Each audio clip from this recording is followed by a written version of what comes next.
Scotties Tournament of Hearts. We started off the week with 8 of the top women's teams in Nova Scotia, and after this game, we will have our champion that will be headed off to Sydney, Nova Scotia to represent us at the 2019 Scotties Tournament of Hearts. So here in this final, we will have Team Jill Brothers, the #1 seed, who finished up the round robin with a record of 5-2, facing off against Team Marianne Arsenault, who had a victory in the semifinals last night. Correction, yesterday afternoon, in a victory over Kristen McDermott, 8-5. So as we get started, we will give you a quick rundown on the teams. Team Kristen McDermott, curl out of the Lakeshore Curling Club. Their lead is Shelley. Sorry, my apologies. I said that was McDermott, who was in the semifinals. So let's talk about Team Jill Brothers. Their lead is Jen Bryan. Their second is Sarah Murphy. Their third is Erin Carmody, and their skip is Jill Brothers. They are coached by Taylor Ardeal, curling out of the Mayflower Curling Club. And then Team Marianne Arsenault, they're the defending champions. Their lead is Kristen Clark. Their second is Jennifer Baxter. Their third is Christina Black.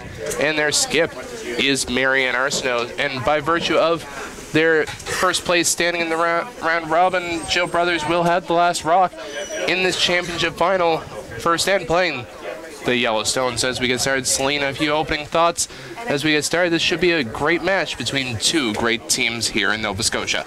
Yeah, I'm really looking forward to the game, and I know all the people that are here at the Dartmouth Curling Club cheering on their team are excited for a good game, although I'm sure each side wants it to be lopsided in their favor. It gets a little nerve-wracking. But for Team Brothers, they were pretty solid through the week and ended up with that 5-2 record. There was a 4-way tie for second place, so we did have those 2 tiebreakers as Team Arsenault came through the tiebreaker. They had 2 games yesterday, and they should have felt pretty good. They had 2 excellent games in the morning and the afternoon. And for Team Brothers, they would have had a chance to come out and practice. So a little bit of extra ice time for Team Arsenault, and then that, if you want to call it the benefit of rest for Team Brothers. I don't know which one's going to work better for the teams, but I'm excited to see a good game here. Both well-experienced teams, both having been to the national tournament before a few times, so very excited to see. So as we got started, their Team Arsenault with that stone from Kristen Clark guarding just outside the house, and the back stone there from Bryan comes to rest at the back of the 12. Second stone here from Kristen Clark, the former member of Team Caitlin Jones, now leading for this Marianne Arsenault rink. Gets the hit, 6 right there. I'm not very surprised at this setup either, John. The center are going up, trying to force a little bit of play. That's from Team Arsenault, but Team Brothers electing not to put up a corner guard, just play the come-around game. We'll be probably looking to keep things a little bit clean here in the first end. It's a big game, obviously, and I'm sure nerves are high, but everyone will do their pregame, or they would have done their pregame routines and have their pre-shot routines to get things settled. But it's good to have that first end to settle down. And it is a long game, as many of our viewers will remember there. It is 10 ends to play, 38 minutes of thinking time, and if we are tied at the completion of that, we would have an extra end to decide the winner, and we are playing the 5 rock free guard zone rule, so I'm sure that will, of course, come into play throughout this match. As we see on the second stones here, Baxter.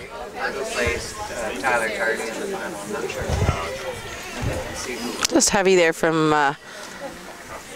Jen on her second, so chance to put a stone in a good position here for Jen Baxter.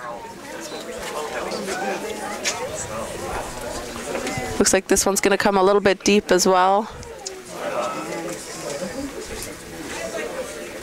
Brothers works on it, puts it to the back 8.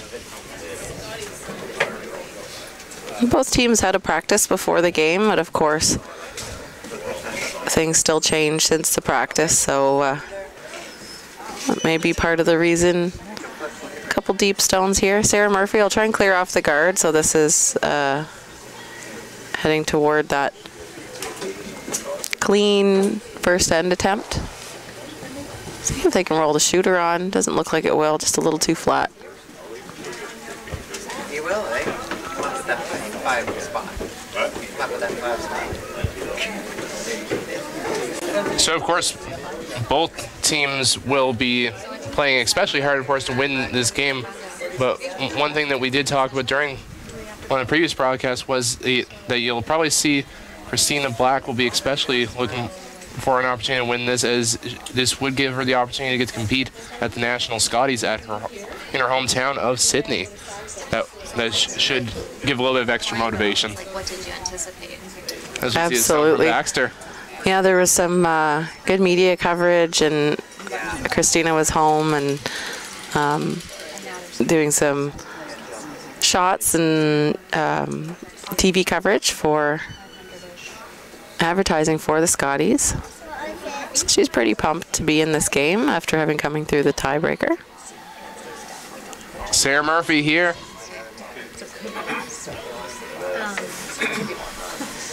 Carmody working on this one. Will get the hit. Where will it go? Will get the backstone and jam. Shot zone remains the blue at the back of the 8. Okay result. They would have liked to get 2 of those blue stones out. They know they weren't probably going to be shot after that. But the play is in the rings, so Team Arsenault happy to hit and sit 3 here, and Team Brothers pretty good scoring chance, although they would like to have a blank or 2, of course, with Last Rock. On the 3rd stones here, Christina Black.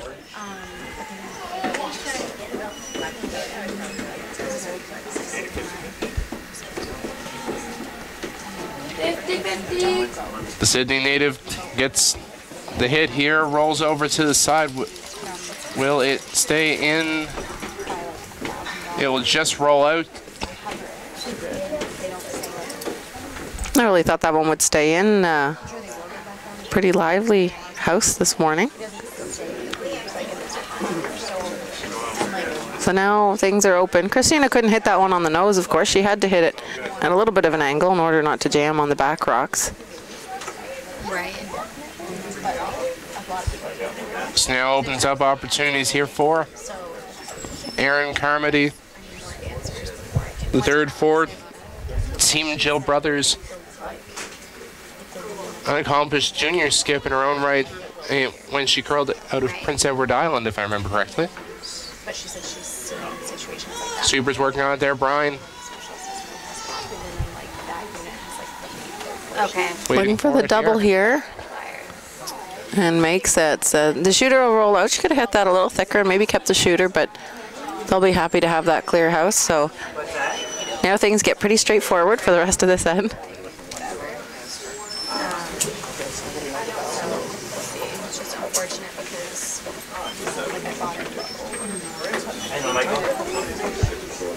The 2nd stone here from Black.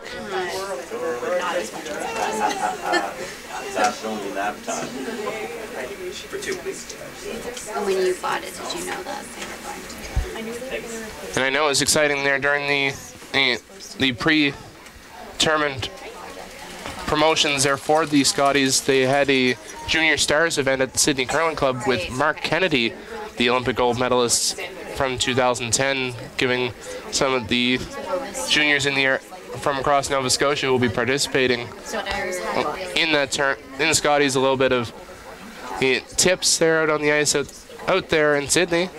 Pretty cool as we see Aaron Carmody here, 2nd of 2. Will looks like it's going to be good. Gets the hit, 6 right there. Oh, yeah. She's from, but she's huge. I know. So,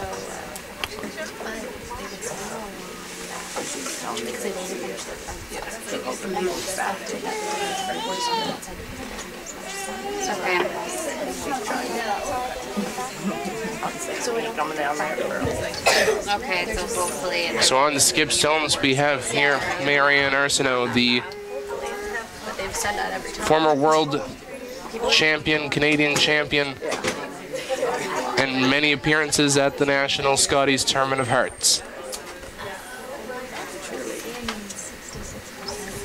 Marion will just be looking for the hit and stay here. Doesn't like when I roll too far. This one's staying a little straight on her. But like obviously not. Will get the hit rolls to the side of the 12. And that's where that blue stone's still there. It does provide a little bit of sight in the eye there. Yeah, it's definitely going to be in view of Jill as she throws. It's not in the way of hitting this stone. Jill has the option of both turns. I think most teams that are in these tournaments, of course, we're hosting both the Scotties Tournament of Hearts and the Deloitte Tankard here at the Dartmouth Curling Club. And I think most teams, myself included, would elect for the straighter side, the outside in. This will be the out turn for Jill. Joe Brothers, the former Canadian junior champion. Sweeber's working on this one here. Murphy will get the hit, sticks right there. Good result. Marianne can play this one a little bit aggressive if she'd like and try and get a tiny roll to the wings. It's hard to get that perfect only roll a rock over and try and hide a piece under the blue stone. Just make it that much harder for Jill Brothers to make her blank.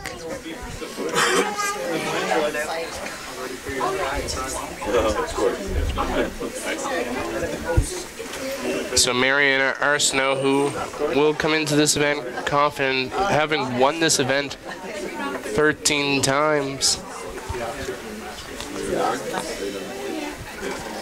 Looking for the hit on the yellow of Team Brothers.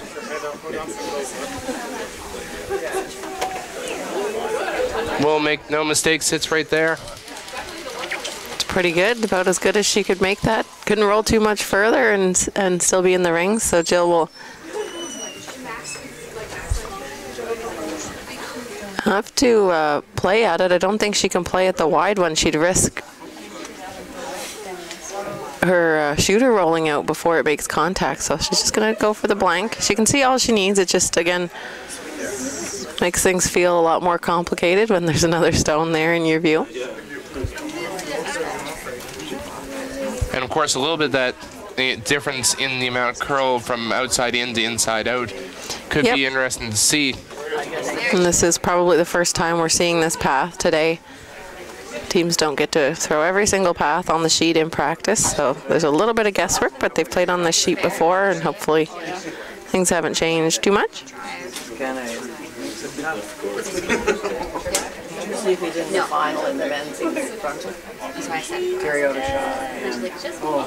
Of course, this was the sheet that Arsenault was on for the semifinal yesterday against Team McDermott. Final stone here in 1. Jill Brothers looking for the blank. They're off and on. Must be close. Need to roll that shooter out. Nice big upweight there from Jill Brothers to blank this end, and we'll start off without a score after the first. So Jill Brothers will retain the last rock with the blank in the first end, playing the yellow stones. So as the teams have their discussions in between ends, we will remind you there that we have, of course, this game in play, and there will be one game later today, as it will be the Deloitte Tankard final, as it will be Jamie Murphy with the 7-0 record, first place in the round robin against Stuart Thompson. So I bet, Selena, you'll be a little bit nervous for, I believe it's your brother there, if I remember correctly? He sure is. Yeah, so it will be a big opportunity for him as he competes in front of his home club here. They seem pretty fired up in the victory over Chad Stevens. Yeah, I mean, it's a huge deal, both for these Scotties participants and the Tankard participants, to get the chance to go to the national tournament. This would be, if Murphy's successful, their 4th consecutive go, and they're just as fired up as anybody to go back. And same thing with this Arsenault team. Been there before, as recently as last year, and they just want to go back. It's a big deal for all these teams. And of course, Arsenault, that amazing 9-2 record, they ended up making it all the way to the semifinals of the National Scotties last year. Looking to return again as we do get started with this second end. Clark putting up the center guard. Brothers electing to draw around with this stone from Brian. This one's not looking like it's putting the brakes on yet, though. Not taking that finish. We've seen wonderful curl. Wonderful curl all week from Tracy Froud and the ice crew. It's very weight sensitive. If you have the broom in the spot to make the draw to the button, but you throw back 12, it won't take that last little bit of curl. And if you throw the weight, you know, maybe it's a control weight call and you throw normal, well, it's not going to curl up enough either. But if you throw the appropriate weight, and it's actually what these teams are looking for, a very nice finish with the appropriate weight.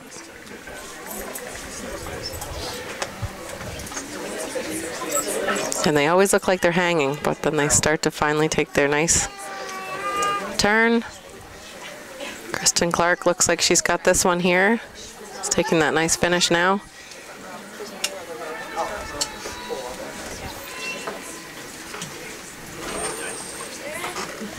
So we got a couple stones in play again. This looks quite similar to the first end with the center guard for Team Arsenault. They're in the blue stones. And then a series of come around. So Team Brothers still not putting up that corner guard, although with that high center guard, it's hard to place a corner guard and come around because that center blue stone gets right in the way. So Jen Bryan on her second. She'll be playing on the intern side of the sheet. She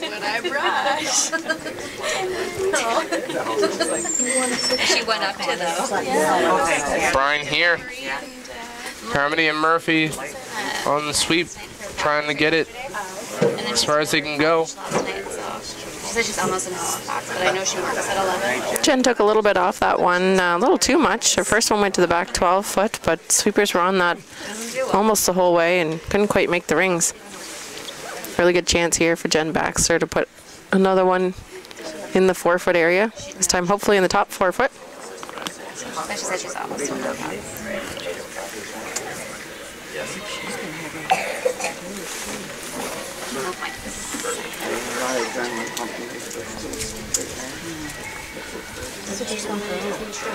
Baxter here.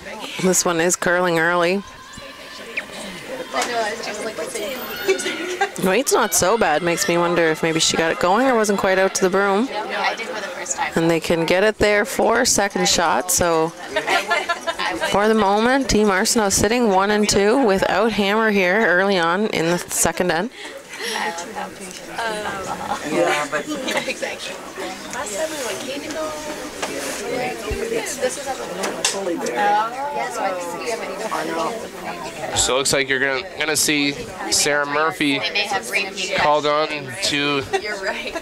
clean up a bit of the front. February 11th. Yeah, they're not in a great position to score here. Jill recognizing that, looking for the peel from Sarah. Just has to cross the line. Will do so, clears off the blue.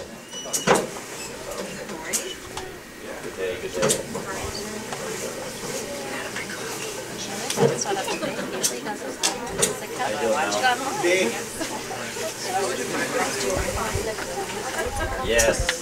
So Baxter will be called upon to replace that guard once again.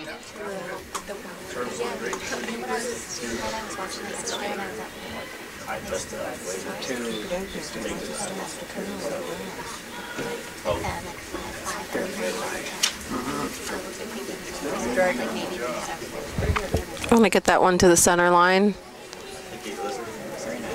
The sweeper's got it there. The yellow stone on the side is a little more open than it was before. I think Jill's probably considering looking at the run or the double peel here. Double peel looks to be her preference. Go over the top of the yellow, maybe get it to run back onto the blue stone in the top 8 foot.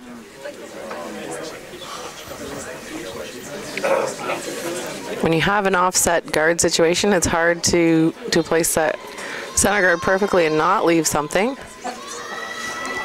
But of course, Team Brothers, Sarah Murphy will have to make it. Clips the top and Actually, corner freeze is on that blue stone in the top 8 foot. So it's a good result that blue will go and the yellow will stay if it's hit on the nose.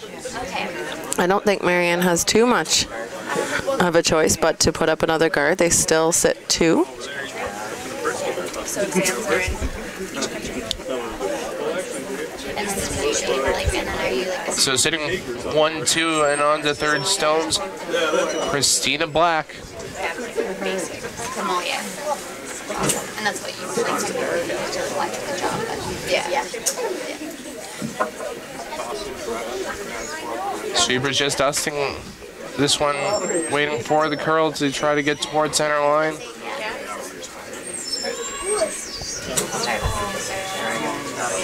So they know the line for this one. This has been a couple good guards that have been put up, both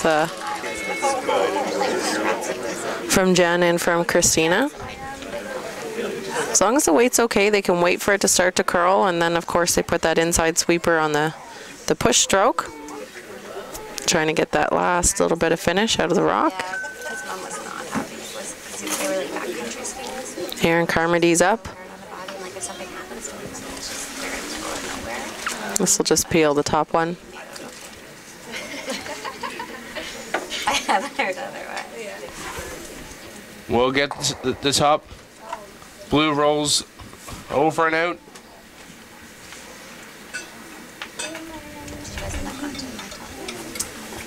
No, it was cold that day. It was freezing.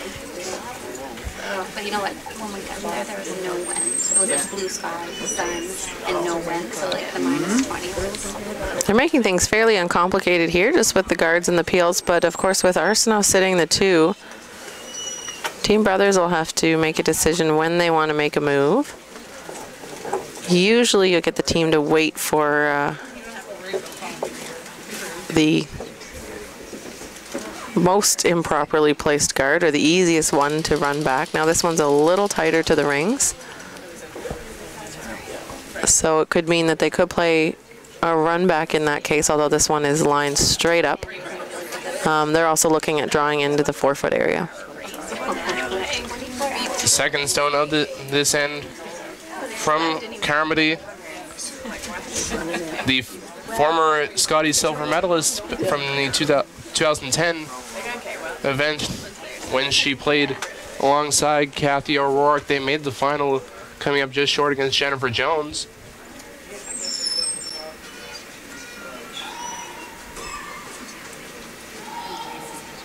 Trying to clip their own stone on the way by, and it will do the trick. So it removes one of the blues. Good result. Shooter, of course, would stay out front to make that shot, and that would have been one of the considerations. It's off center. And for Team Brothers, sitting 2 and 3 now, a good result overall. Team Arsenault has to be careful. They can't necessarily just ignore and guard. They could do that, but if the guard isn't perfect, there may be a shot at their stone in the 4-foot. Looks like they've elected to play the guard, though. They're just trying to force Jill into a draw.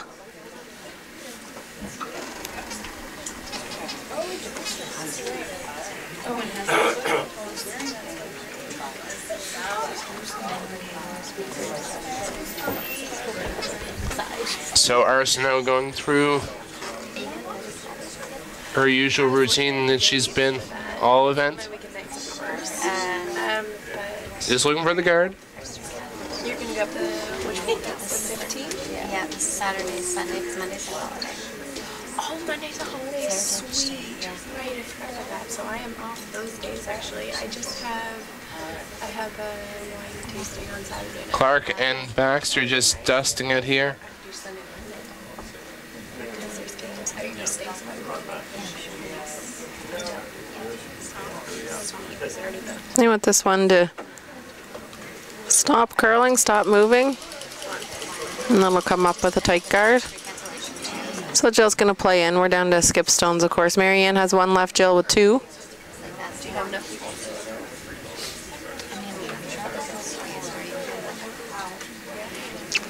Not a good option for any kind of run back here with that guard from Marianne, so she'll just play into the top 4-foot. Would love to Maybe bite the top of the button with this one, leave herself a bit of room.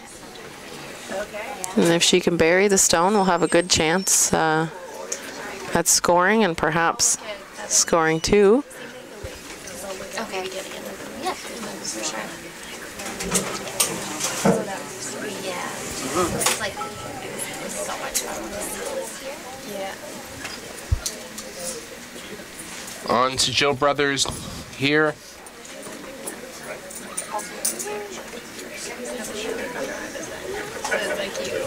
Her first of 2. It's the first time this team has played the draw here. We've watched Team Arsenault using this side of the sheet, and then of course playing those guards with this line. This one is really starting to move. Sweepers working to get this by the guards and into that 4-foot position. Can they do it? How far can they go? Close. Brian and Murphy. It'll just come up a little bit short. They would have obviously loved that one to be in the 4-foot and shot stone. The other unfortunate thing about that is it takes away the draw to the button on that side. Jill might be forced out wide. The other side of the sheet is available, but that yellow guard out front is in the way. So Marianne's guarding what I think it would be the tap for Jill, tapping her own stone. And it'll be a wide draw on the other side of the sheet.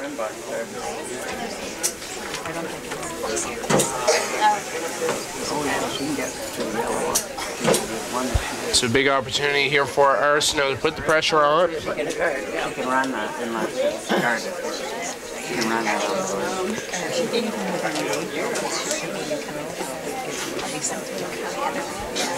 Yeah, you're right. So guarding the tap here. Marianne doesn't want this to be too deep and line up a double run. I think Jill would be happy to make a play because that would be for a couple points. Just over. Doesn't even have to be. Sweepers working on this one here. Kristen Clark. Jen Baxter joins her, trying to get it over to the 4-foot line.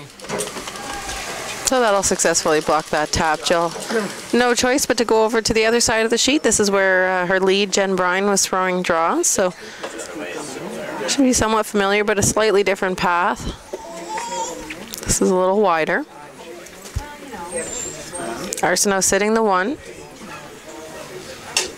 So opportunity here for Jill Brothers. She needs a good part of the 4-foot for her single. No, I'll be at your event. Yes, you'll be there. It's like, what's this weekend? There's something this weekend. Oh, yeah, it's and Jay Ray has a thing too, but it's later. Yeah, that's awesome. So we always overlap with our group. Yeah, same weekend. Needs full 4 for this to count. Looks hot to me, but we'll see if it starts to take that finish. It's out a little wider. Starting to come down. Now will it be enough? Or will it be a steal for Marianne Arsenault? Very, very Last bit, close. but it will not, and it will be a steal of 1 for Marianne Arsenault. So she will take a 1-0 lead to open up the scoring here after 2. Jill Brothers will retain the last rock in end number 3 playing the Yellowstones.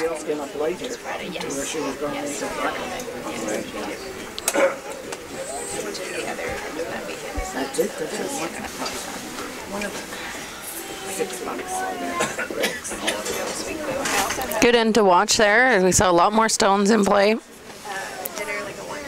Some good shots from both teams. What's that? The one next door to me. They don't.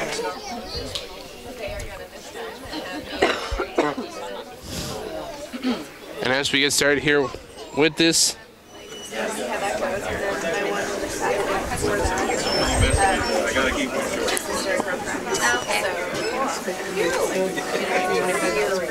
with this third end of play, Kristen Clark the former world junior champion.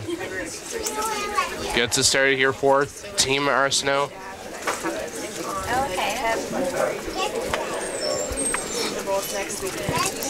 And if anybody listening was watching, her former team, Dean Jones, representing Nova Scotia at the New Holland Canadian Juniors, were in the semi-final yesterday. They were trying to claw back after giving up 4 to BC, but couldn't quite do it in the end. I saw a highlight reel shot, though, a nice triple from Caitlin Reel online, and so they won't be in the final this year, defending world champions. But still excellent performance. Wonderful result. Making the semi-final. Unfortunately, it was probably tough for Caitlin Jones, as I believe that was her last game as a junior. But to make it to the semi-final is a really great achievement. As we see, don't hear from Brian. Gets to the button, back button. So once again, the center guard. This one's fairly tight. That came out of Kristen on her first. Jen Bryan going around again. Just Jen's got a little bit of a case of the heavies. Might be adrenaline too. A little excited, but that one's an improvement over her last end. Back 12. Just back button.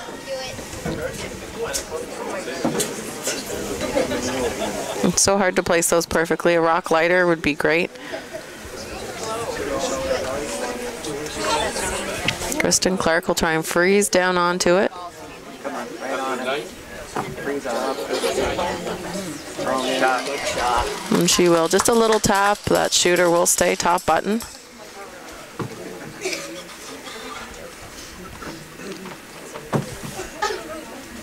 I'm just getting into that angle freeze game that we see so often. The front ends competing with who can put their stones in the better angles and set their team up for the back half.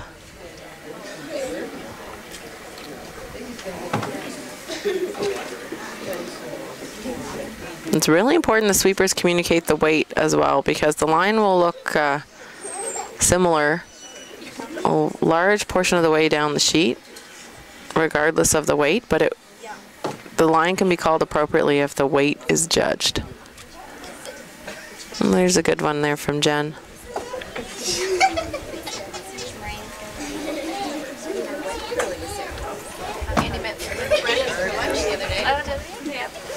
And we're getting back into that guard game just like last end.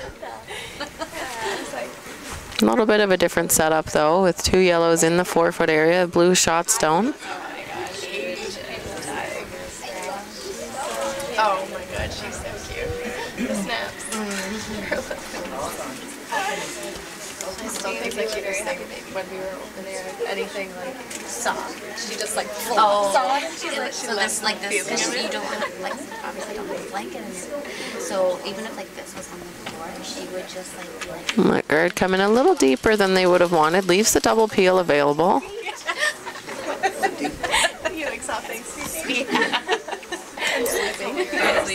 They're harder to remove when they're right beside each other, but the thrown stone there just going a little bit deeper than the other one, so if Sarah Murphy can hit the higher one on this side, should get both moving. Big weight here from Murphy. We'll get the hit removed. One in the blue spills the other to the side, and looks like that will be out as well. Hard to believe that just nudged the one in the 4-foot there. Actually makes the angles work out a bit better there for Team Brothers.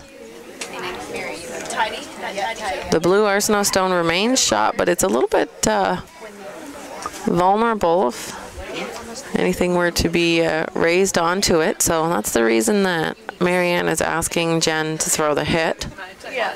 She can double these yellows out, I think.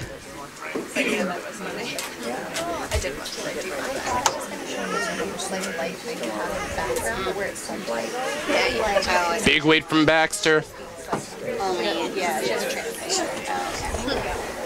Gets a hit, removes one of her own, spills the yellow out. Lead shot stone, 1 yellow at the back out the 4. Good result in terms of it removing the top yellow stone. Lost her own in the process. Left a shooter out front though, so Sarah Murphy cannot hit this blue stone on the nose. Has to roll.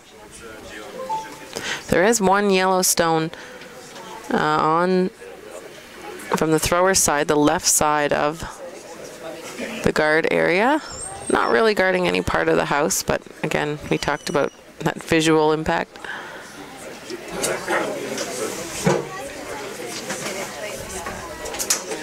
Sweeper's working on that one there, Murphy. Gets hit, will roll out. Yeah, Aaron Carmody trying to get the thrown stone to curl. But doesn't do enough, so rolls out. And we're seeing this open end again.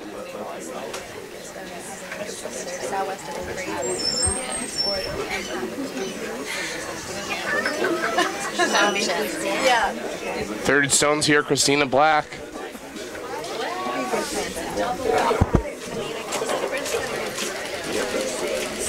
Gets hit 6 right there.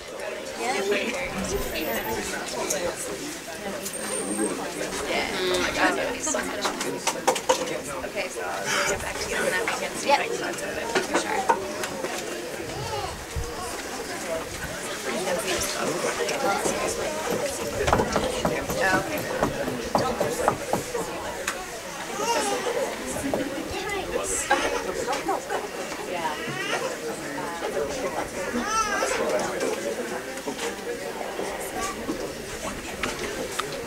There, and I'll hit that right on the nose. So the yellow brother stone, the only rock in play in terms of scoring chance. So Christina Black will look for that same hit. So teams just exchanging hits here.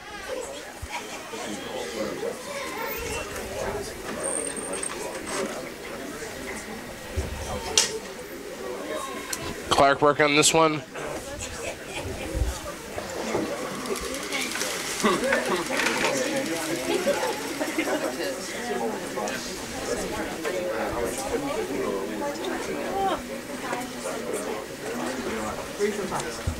And this is another back and forth. Little roll there out of Christina, but still in the forefoot, biting the button. Sweeper's not touching this one yet from Carmody. Just waiting for it to come up to nose, and it does. You their family one, yeah. You did, only I ended up having to work on most of it. That's the other one. Put all upstairs. Maybe Tony will give you his seat. Oh, yeah, they did too. On to skip stones here, Marianne Arsenault. The long-time second for Colleen Jones. Of course, a highly accomplished skip in her own right here, of course. The defending champion. Looking for the hit.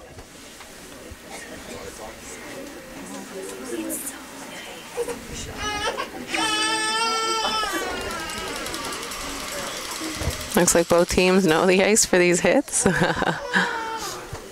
It's been pretty consistent in the different spots that we've seen this end.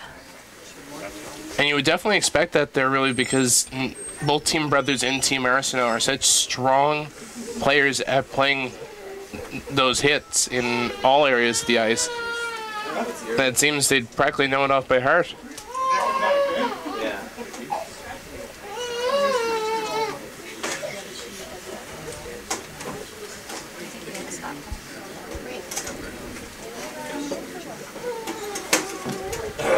On to Jill Brothers, first of two. Down by one without the last rock.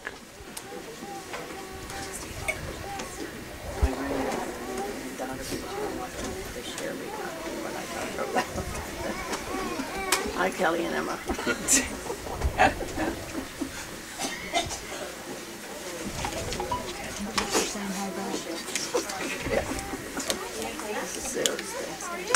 I don't know, you know.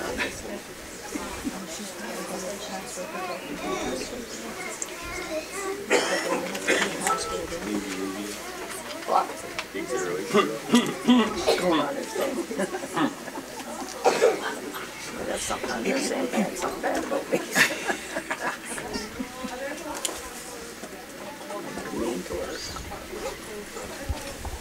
Second stone here from Marianne Arsenault. We'll get the hit rolls to the side. Moving over to a bit of a different path.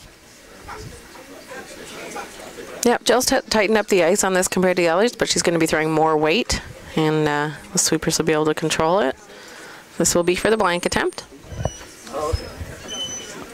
So looking at the blank opportunity here, Joe Brothers.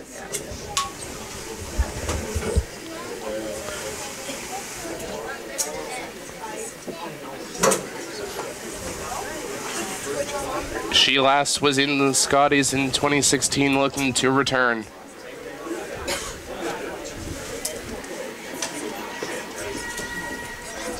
Big weight here, looking for the blank. Brian working on this one. I'll go for it the other way. We'll get the hit. Nudges it. Will land center line and will score her single. So it will be tie game through 3 as Brothers will take 1-1. After 3, it will be Marianne Arsenault that will have the hammer in end number 4 playing the Blue Stones.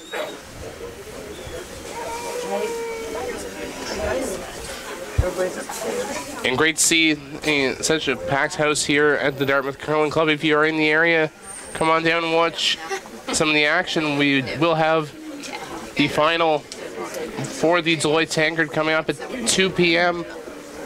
As we said, it will be Jamie Murphy versus Stuart Thompson. Admission only $5 a draw, so great value to watch some great, outstanding curling. If you aren't able to make it, of course, we're really happy to have you watching live. Our streaming partner, 360 Live, has been wonderful all week, bringing coverage of all of the round-robin draws and then through the playoffs as well. And that'll continue up from this morning all the way to this afternoon. So we'd like to thank them for being here and allowing people that might not be in the Halifax-Dartmouth area to check out their team. And we have had viewers from all across Canada and it seems almost even around the world tuning in to watch some of the action. Had a few viewers commenting on the broadcast last night. As we see that stone there coming to top 12. Folks, if I can just get your attention for a minute. Thank you very much for the donations. Those that didn't know at the door. All of the proceeds from today go to the SPCA or the wildlife, and we took in just over $400 so far, so thank you very much. Sweepers working on this one here, Black and Baxter. And while you're applauding, we don't know who's for Arsenault or who's for Brothers, so who is for Brothers? Team Brothers? Where are the Team Arsenault people? And out there. In the ice. All right.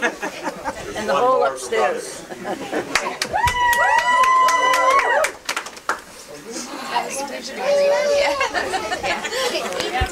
So there we see the corner guard from Team Arsenault with the Blue Stones for the first time this game. They didn't have hammer, of course. They couldn't, or they could have played it, but it wouldn't have been in their favor to play the corner guard earlier. You might see a few more rocks in play this end as Team Arsenault tries to get things going.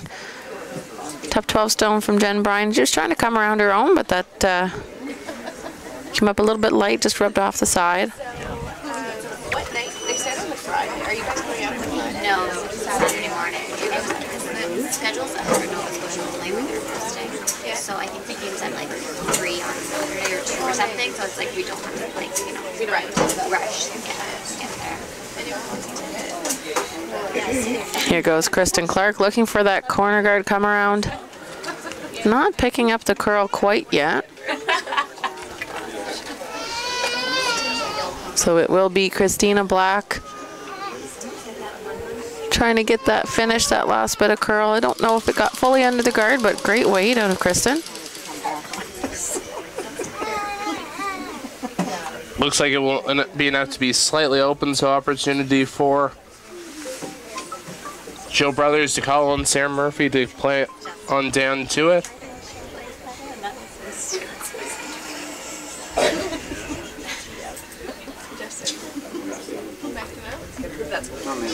This one needs to curl across that 4-foot line to make contact with the blue stone.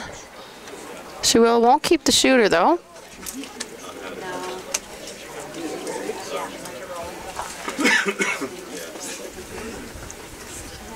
What did you say? That's hilarious.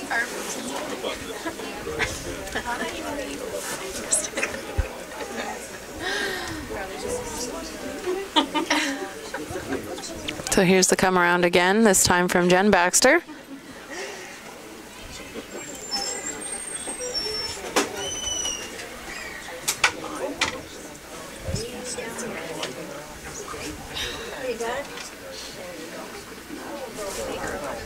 The line's looking better on this one. Of course, you want to just sneak it by the guard and get that finish. Just top 12 foot, but looks like it's almost fully buried. It does appear to be fully buried based on what I can see there, so. Might not be, it's definitely not shot, and I don't think it's second shot, but Jill's not going to mess around. She'd like to remove the guard. Try and keep the play open as she, I believe, sits 2. This one took quite the turn, really started to curl up. I'm going to try and roll the shooter over in front of their own. Does a pretty good job. Could have hit that a little bit thicker, but pretty good for playing that kind of weight and getting the roll. So does queue up an opportunity here for Baxter.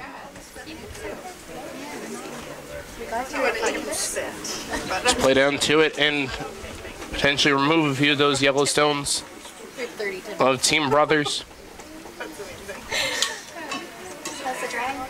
It's good.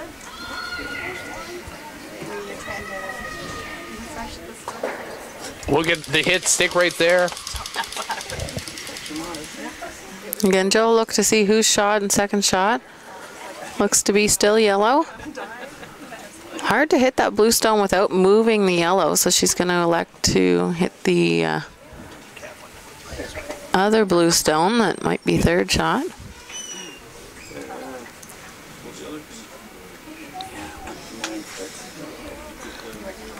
And if Erin Carmody throwing can roll the shooter over behind that pile, would be a good result as well. Third stones here, Carmody. For Team Brothers. These ones are really curling once they get going. So the shooter will stick around in the rings, not no roll though, so it's third shot.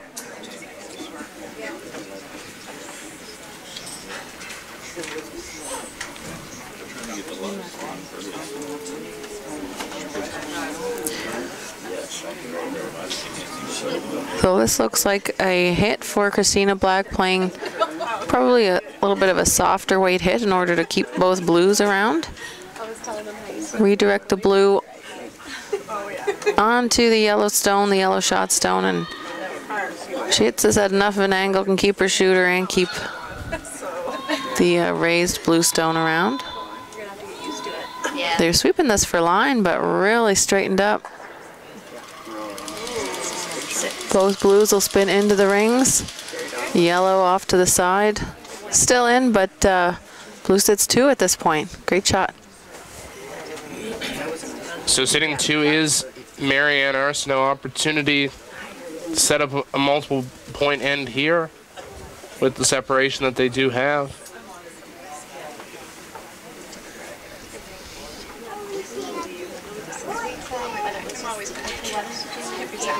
It takes a lot of patience to generate those 2 points. Team Brothers looking for the roll behind cover here. And they do get a roll. Looks to be about half under.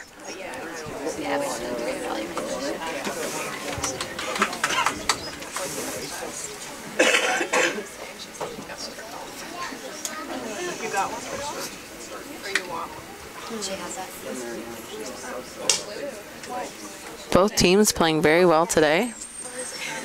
Guess that's why they're here in the final. Quite flattering. Absolutely, they have played extremely well. That's one of the main differences being the 7-4 win by Team Brothers over Team Arsenault, which got them just that little bit higher up in the standings. Way back on Tuesday morning in that match. So Christina was throwing the hit there, soft weight, just didn't curl up enough. They were waiting for it and trying to encourage that curl. Remove the yellow brother stone, but the shooter rolled out, so only one blue remaining. It is shot stone. Jill Brothers will hit that and try and stick around and sit three. The whole 12-foot, really. The whole house is open, though, for Marianne. So in terms of scoring ability, they're in good shape. They would have loved to go for those 2 points. If this one sticks around, we may see Marianne go for a draw anyway. She knows it's what she'll be throwing on her last. Big weight here from Brothers. Will stick right there. Sits, count of 1, 2, 3. And this is because those yellows are so spread out. There's no shot to remove all 3 yellows. So if Marianne's going to go get forced, she may as well go for the 2 points, and that's the reason for this call.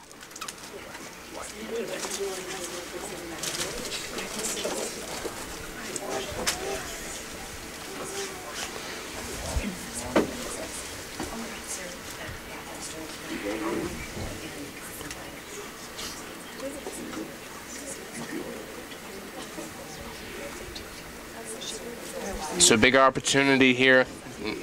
Would like to have that draw around the guard protect, try to manufacture multiple here, or at least make it a little bit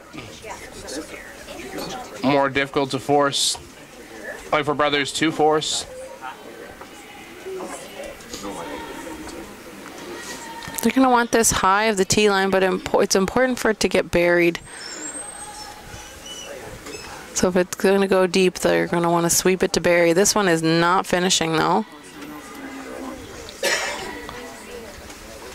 Yeah, honestly, it looked a little bit wide to me out of the hand, and it does come to rest back out the 4. You could tell that we're not behind the sheet.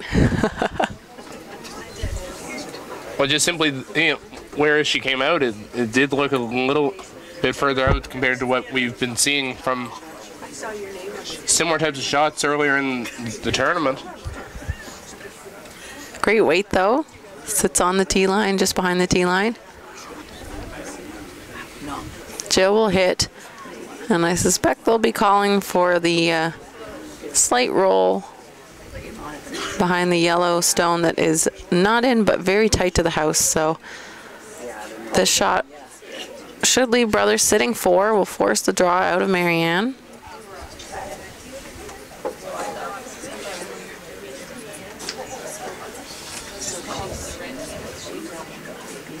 So final stone here for Jill Brothers without the last rock here in end number 4. Deadlocked at 1 apiece. Sweeper's working on this one. It's coming down fast. It is flying. And she's on the guard. Don't know what happened to that one. That curled more than any stone we've seen. We saw Marianne's run straight there, Christina's hit run straight, and Jill up the weight.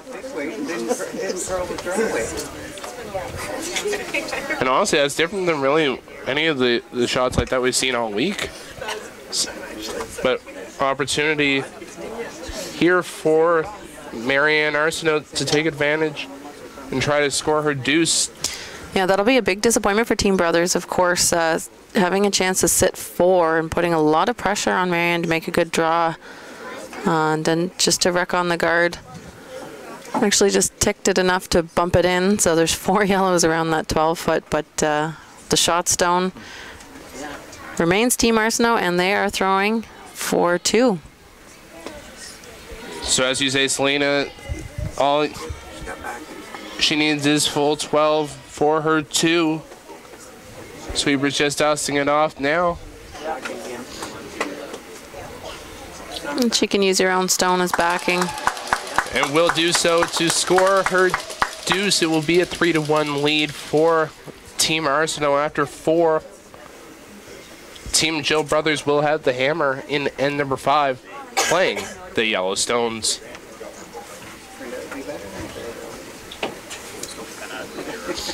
So just about halfway through this contest here. Thank you very much for tuning in with us for this exciting action as we are almost down to finding out who will represent Nova Scotia as the hosts there at the Scotties Tournament of Hearts in Sydney, Nova Scotia. That tournament will kick off 3 weeks from yesterday. And what a field starting to form there in that tournament, of course, headlined by Jennifer Jones and Team Canada. That strong team curling out of the St. Vital in Winnipeg. Also saw Suzanne Burt in from Prince Edward Island, and of course many provinces determining their champions today.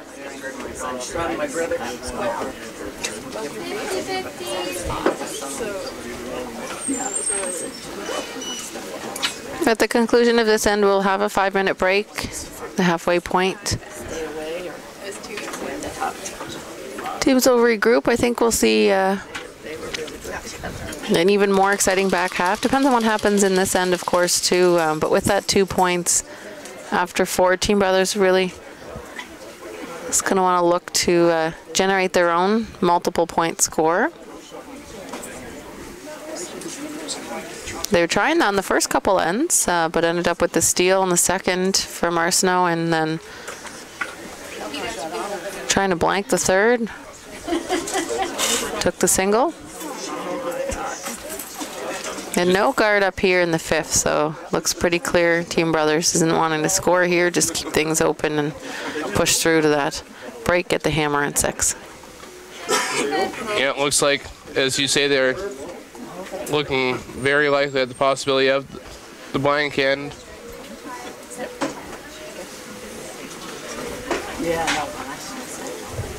And I know we mentioned in the past about this Jill Brothers rink. They're one of the ones involved with that team that is going to be very busy today is their coach Taylor Ardeal, because not only is he coaching this Team Brothers rink here this morning, but he is also in his own final this afternoon in the Deloitte Tankard as the lead for Stuart Thompson.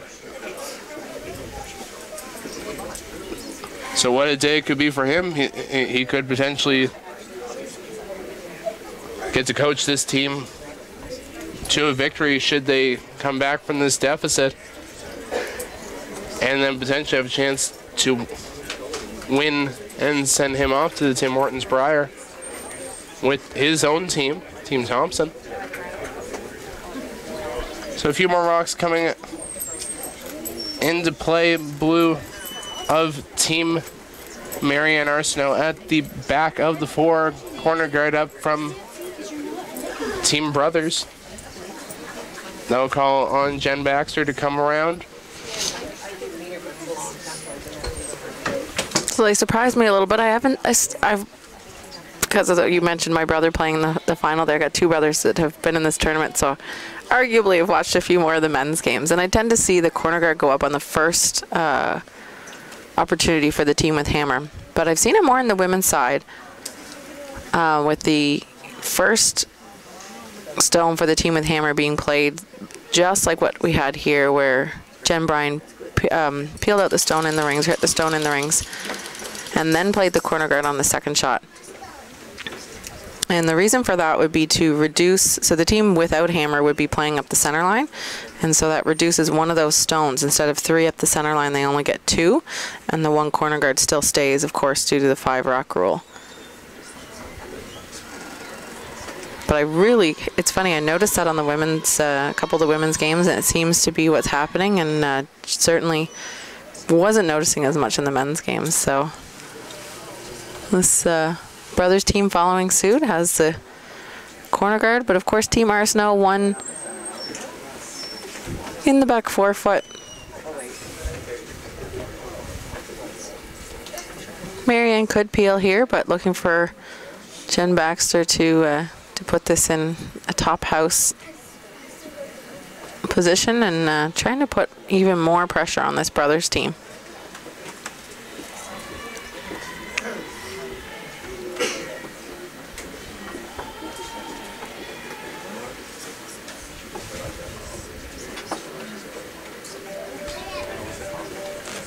Trying to get this around the guard, and they will. Now sweeping for weight.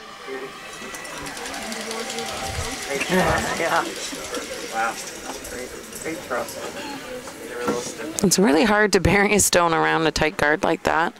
So Jen getting a piece underneath and still remaining in the top of the rings is a good result for Team Arsenault.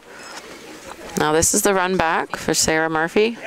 Famous, and I'm like, no, I'm just gonna pay for it. And you're like, no, you're not. Sweeper's working on this one here from Murphy. Trying to keep it straight and maintain the angle to keep that yellow around. Almost got the back one too.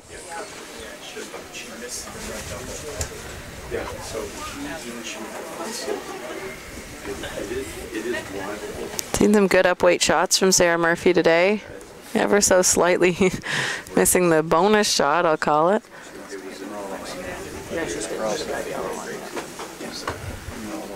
Team Arsenault, well, can't hit this one on the nose. It jams on the back.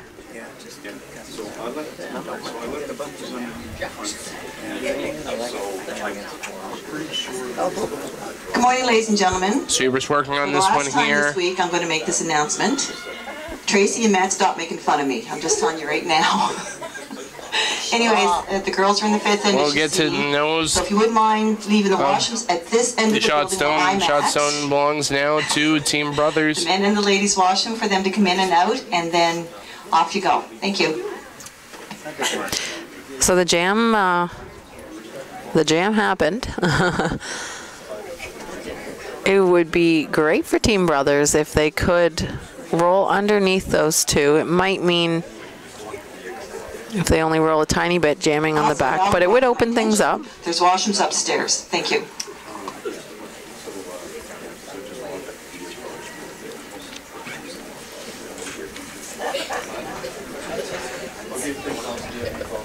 So Aaron would like to hit this on the center line side.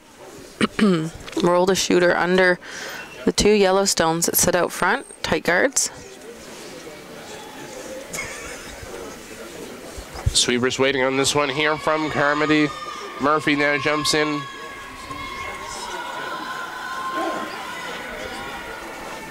Brian picks it up. Gets the hit, sticks right And on the button. exact same. They were there was a panic sweep there that it was going to curl too much, and then needed to make it curl. So it seems like it's straightening up on that center line.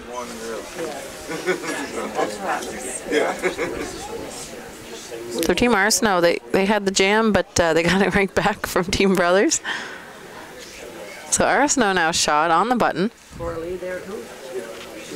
think we're looking for the same shot. We've got the same distance between the stones. Oh, of course. That hasn't changed. Different result this time. Way down. Yeah. Christina Black. Keep it out there, Christina. Keep it out there. You gotta go. And this one looks like it will hit a bit better. Not on the nose. Shooter though, just really rolling. That's we saw that in the first end as well. Really just floating across the house and off to the sides.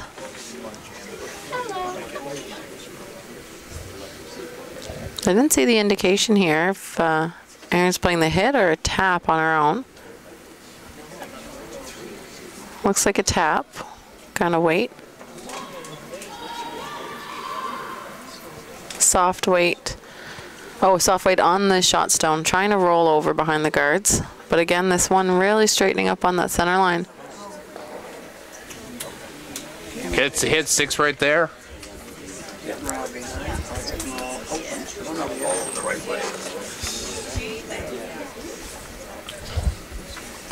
Really a good opportunity for whoever the first team is to be able to make the flop over behind the guards. Yeah, it's probably a little too tight to make that roll for the comfort of Team Arsenault, so they have called to roll away. The reason to not hit on the nose is, of course, you don't want to give your opponent an easy roll. I almost think that rolling a rock makes it easier for Jill, as they're having trouble getting the shooters to cross the center line.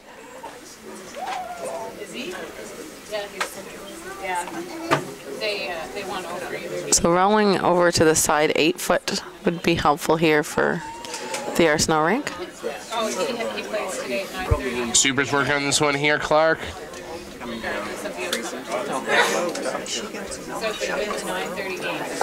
Just as you drew it up, rolling away to the edge of the 8. So Jill can go for the 2 points still here. She could make a play on her own and raise, but she's electing to go for the hit. Overall, yeah. But I meant for Marianne. No.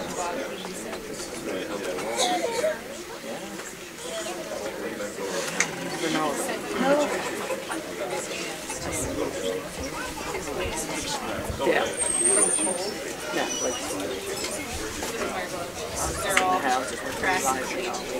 Coming down to the final few stones of this end.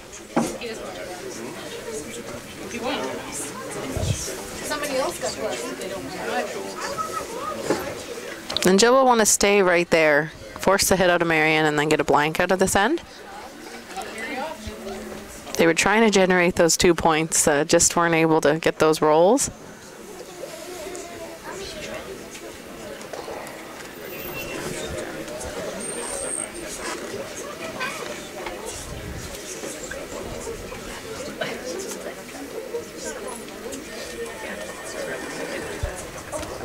So Marianne quickly puts the brum down to go for the hit on the yellow at the edge of the 8.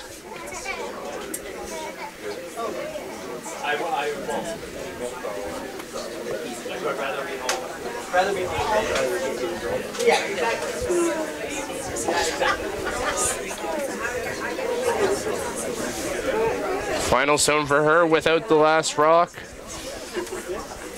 I was here.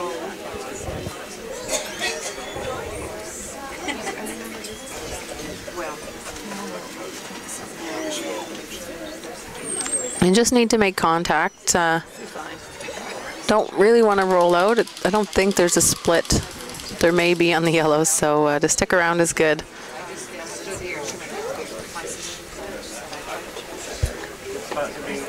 So opportunity here for Jill Brothers to go for the blank, to retain the hammer through to the 5th end break and over into 6.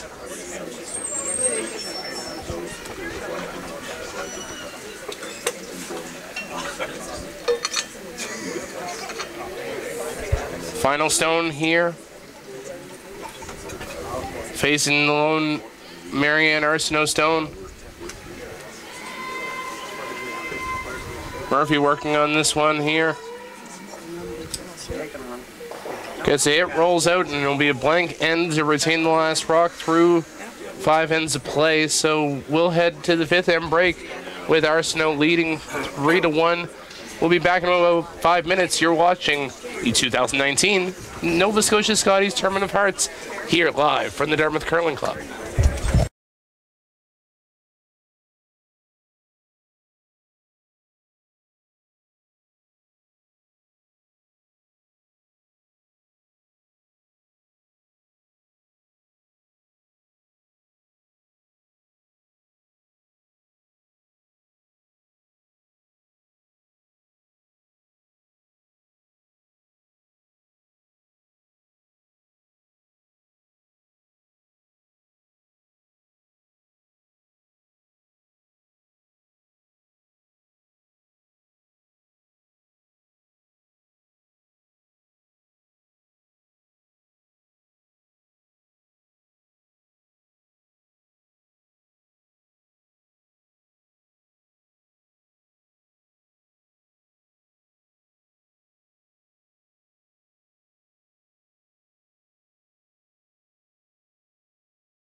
Hang tight. No. No. It's fine. You can just keep it. We just won't talk.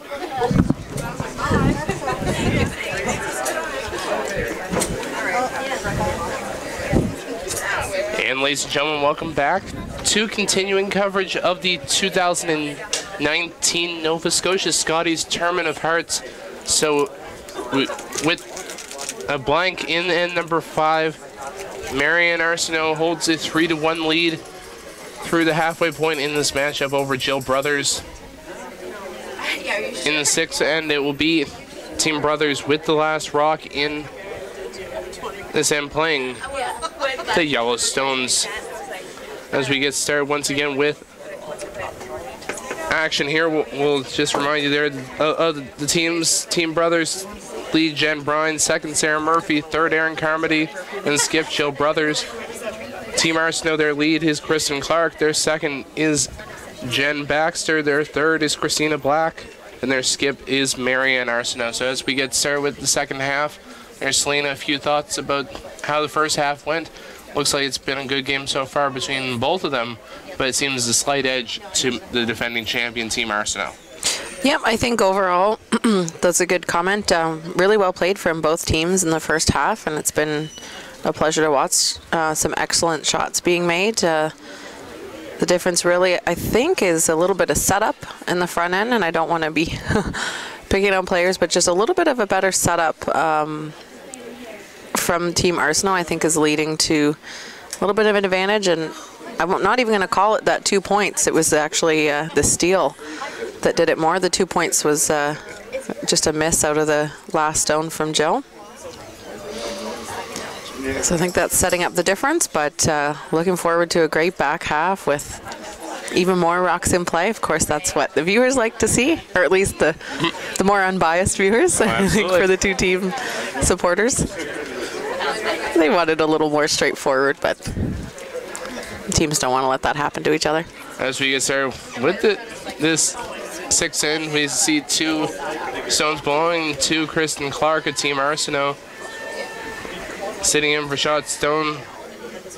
The stone from Bryan, just working on that one there was Murphy.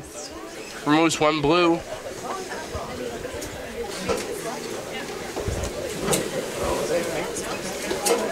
So Team Brothers did put up their corner guard and made a play onto the blue stone in the top 12 foot. They were trying to roll the shooter. Ended up sitting out front, and it's in the rings, so Jen Baxter can hit it. She can't hit the guard, but can hit this stone in the top 12 foot. Sweeper's working on this one here. Black going for this one there. Clark joining her. We'll get the hit, rolls over. Rolled the shooter on for Team Brothers, of course. They're looking for that opening, that pathway down the center line to be cleaned up in order to have this call of the draw behind the corner guard.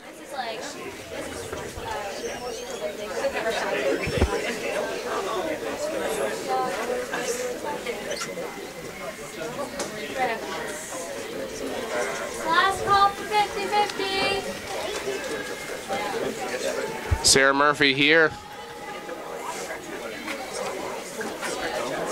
Bryan and Carmody looking to try to wrap this one around. Where will it go? Will it come to rest T-line? Just behind now. The second shot. I think the stone's mostly, if not all, buried. Erin was able to get that finish out of it. But when it does slip behind the T-line, you'll see if it can't be hit, Team Arsenault just playing the freeze. They are shot stone at the back of the 4 foot.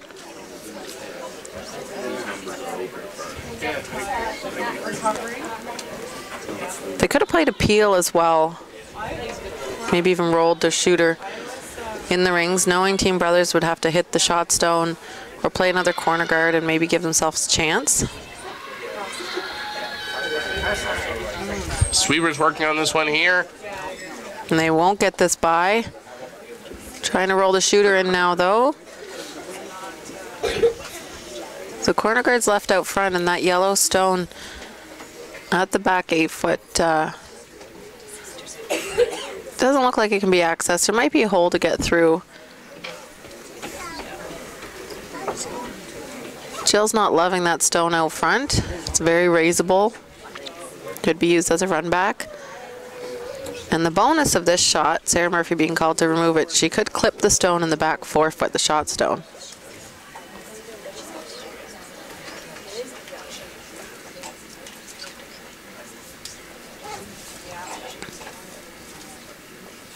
This one is running wide, not curling. It will get the blue. Shooter won't stay around though. They really wanted to keep that shooter out front. So I think the yellow stone may be exposed enough at the back 8 foot for Christina to hit.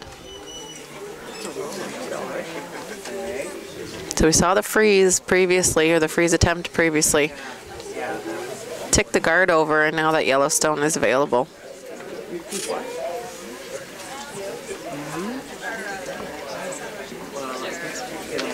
So Christina Black here as we're on the third stones.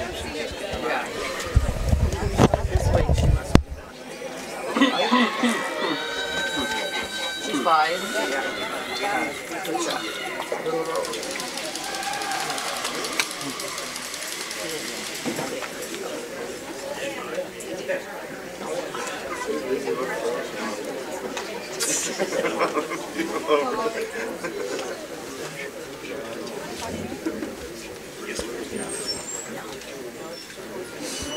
So a good shot there made from Christina Black. Got by the guard.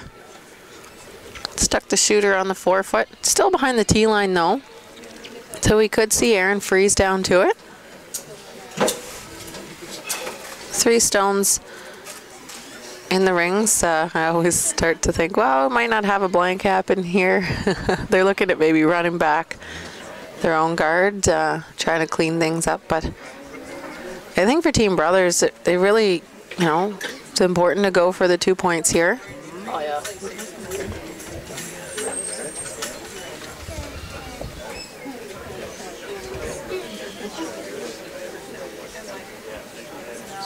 So Aaron will look for the hit. He'll try and roll the shooter in front of the center line, but this is less ice than Christina just had. Of course, more weight being played.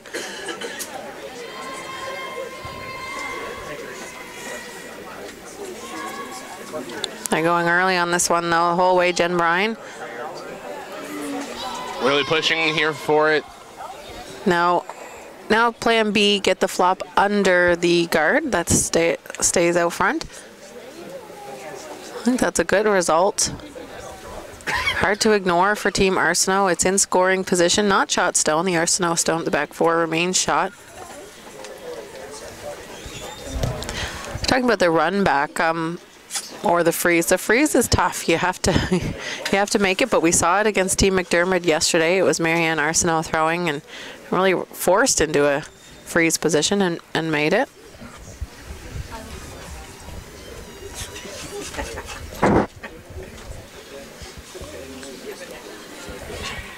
Christina Black here.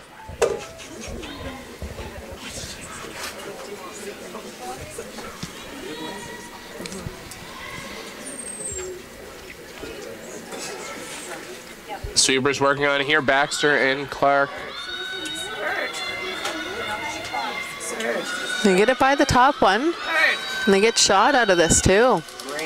Wow. Great result there from Christina Black. The arm's going now. I always know when her arm starts to go.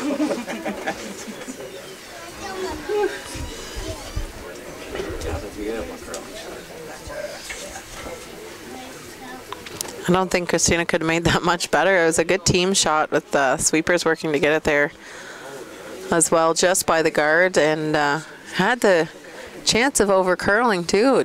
Didn't they? Held it straight. So now a freeze to the back 4 foot stone for Erin Carmody.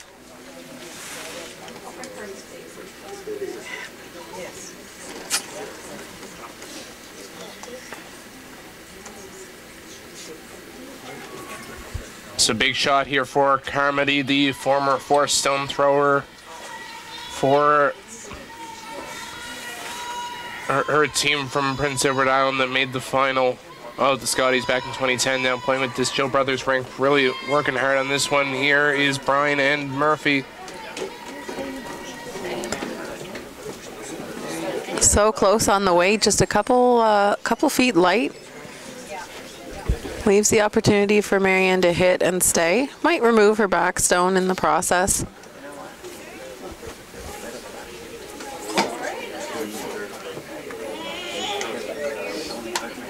And I think Marianne needs to make a little bit of a roll. Sorry to bother you all, but we're going to be calling the 50-50. Thank you for all your support to the Dartmouth Curling Club, and good luck. The number is 1450-169. The winner won 106.50.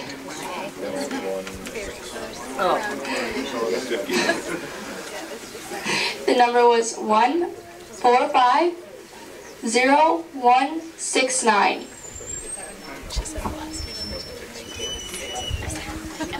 So here comes the hit for Marianne. I think she needs to roll. If she hits this on the nose, even clipping the back one, Jill might have something on the two blues.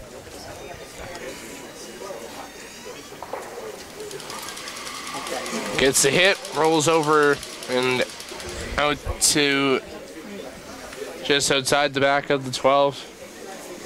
Holding a count of 2. Jill has this freeze again, the one Aaron just attempted. Sweepers just took a stone down here, so give them a good chance at knowing the weight in this spot. It's the draw to the button path, which is another nice thing. Can I give it up? Give Christina a win.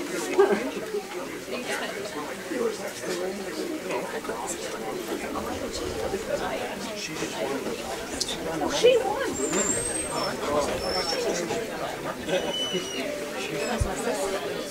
So Jill Brothers first of 2 here in this final.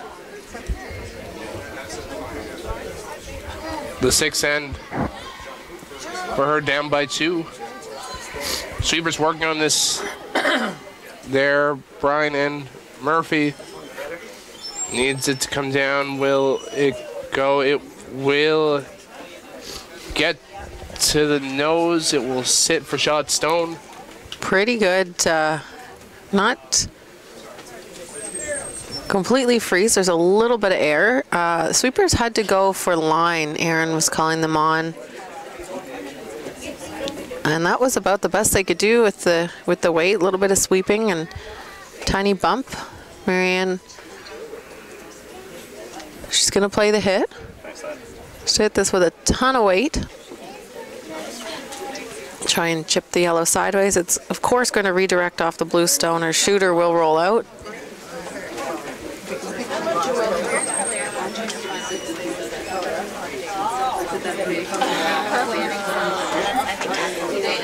Oh, yeah.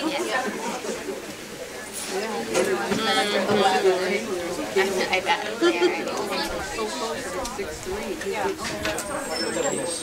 So her last stone in this 6. Jill Brothers with 1 to come. Marianne Arsenault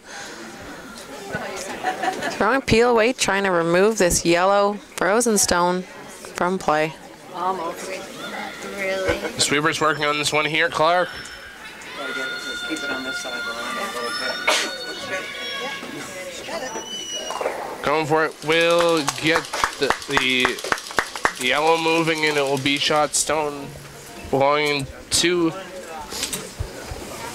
Team Arsenault at the side at the 8. So forces Brothers to try to go for her single.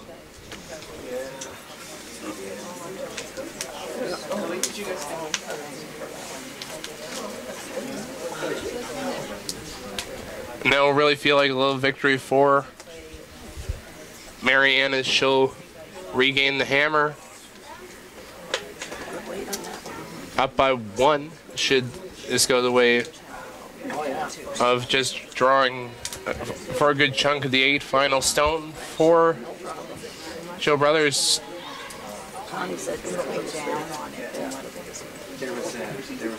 Weight looks good to me. Yeah, Jill just threw this for the freeze. Needs full 8 foot. This one is starting to slide, though. But will come Almost down come to down. the back of the button for the single point. So it will be a 3-2 lead for Marianne Arsenault, as she will have the last rock in end number 7 playing the Blue Stones. Yeah, I really think that force was generated from that wonderful freeze from Christina Black. She could not have made that shot any better. It really took away the momentum there behind the corner guard for Team Brothers. But good shot from Jill on her last. Good freeze attempt on her first as well. Just a great peel from Marianne. Some wonderful shots that end. Nice one to watch. So definitely a great final to watch, and if you want to get involved in the conversation, send us any questions or comments. You can grill Selena a little bit with any questions that you may have going into the last 4 ends of play. You can tweet me at John Seitman is my Twitter handle. Send us your questions, comments about the game. Tell us where you're tuning in from. I know we've had viewers from all over joining us here, thanks to our streaming partner 360 Live.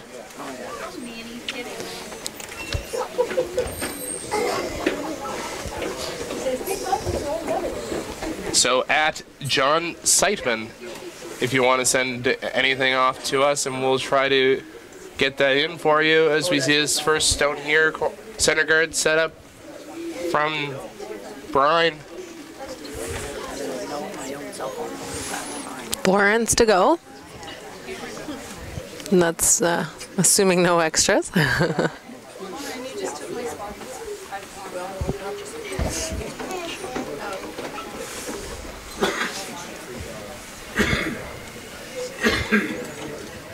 But again, with how tight these two teams have been, you never know. It could be right down to the wire.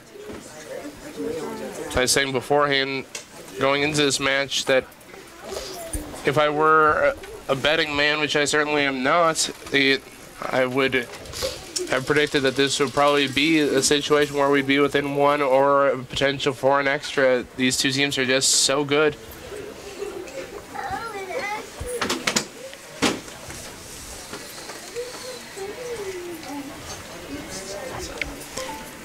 Team Arsenault up a single point with hammer.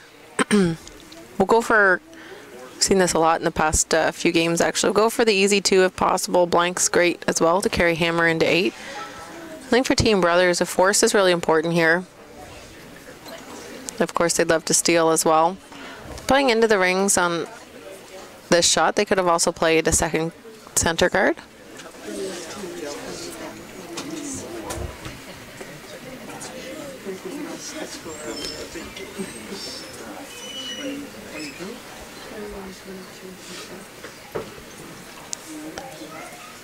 We're just waiting for that one from Jen Bryan to start to take its finish, and that one will stop top forefoot. Good weight. They didn't have to come down to the back one.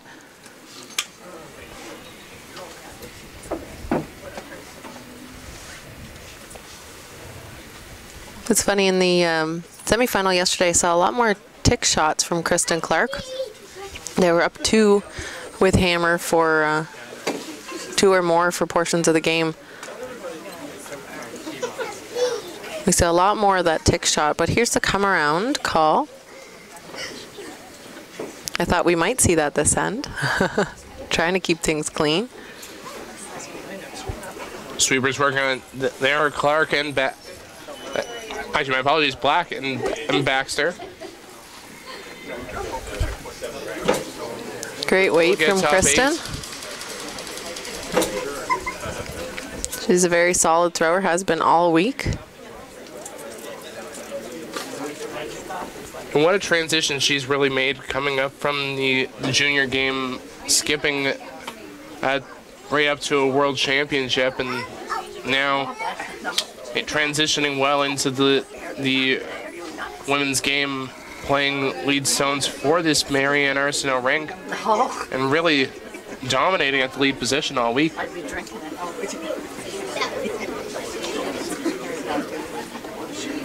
What? I can definitely respect some that transition there, having gone at times from skip to lead, it definitely is not as easy as people may think. End up throwing a lot of similar shots, though, a lot of draws. My problem was more not in the draws, it was more in the little bit more sweeping and for a little bit further. But oh, Kristen's been third as well, but she's been third. She's used to it. So she's used to it, yeah.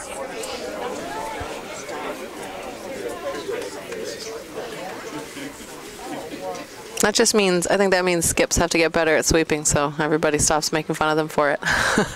Oh, hey, we're good at the 6-foot sweep. You know that. Oh, yeah. As we see a stone here from Baxter. Trying to remove both yellows. Removes one, leaves the other yellow sitting shot stone back 4. So Arsenault throwing the blue stones with hammer. 3 of those in the rings. You always tend to focus on the shot stone, which is Brothers. But you have to be mindful of what else is around there, because if that yellow were gone, well, that'd be a 3 spot for Team Arsenault. And that's why Sarah Murphy is playing the hit on this. It's a 1-point game. They're not in dire need of a steal. So I think it'd be a bit too aggressive to ignore all these blues. I need this one to curl up.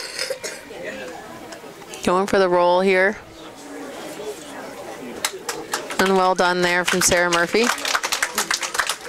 To sit 2 without hammer.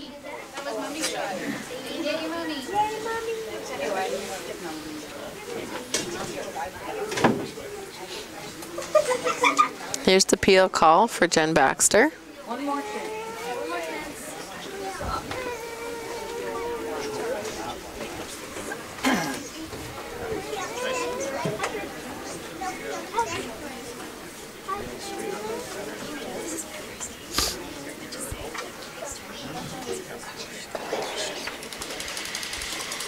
Peels yellow, and the shooter will roll off the sidelines.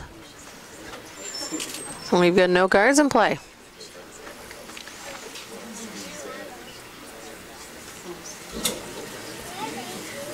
You're always looking at what your team wants, or your opposition wants to have happen or wants to not have happen. Team Arsenault not comfortable with Brothers sitting 2 in the 4-foot. Peels the guard. Team Brothers, they could put up another guard as well. They're obviously also concerned about if that guard is not perfect and some play is made on their Yellowstones, they could face 3. So again, it's always that fine line when you don't have to steal between trying to force and perhaps try to steal, but in this case, to hit the blue top 12 stone and maybe get the bonus double out of it, just doesn't. You see that blue at the back spin up, but good result from Aaron. Brother sits 3. And there is a jam potential on the back blue as well if the double on the yellows were made, so. Yeah, it was the first thing I saw with that. Like, honestly, it was better for for Arsenault if that stone actually did remove, because that jam is available now for Team Brothers. So he was waiting on this one here. Now Clark joins in, gets a hit. As we say there, gets the jam, but the yellow will roll out. Shot stone will be the yellow at the back of the button. Interesting situation. So Team Arsenault knew that they were going to leave one of those yellows around, but their blue stone in the top 8-foot's in a good position. Team Brothers, their shot at the back of the button, they can just guard here. It's hard to guard everything. There's a raised blue-yellow for Arsenault, and then there's also a yellow double, although it's risky to play. And hard to remove that blue stone in the top 8 without killing your own or risking wicking off the top. I think that's what's driving Jill's decision there. Could corner freeze the blue, try and come down to it. That is bringing play into the house, of course, favoring the team with hammer to try and clear things out. So Carmody going down to have a discussion with her skip, Jill Brothers. Important situation here, down by 1 without the last rock.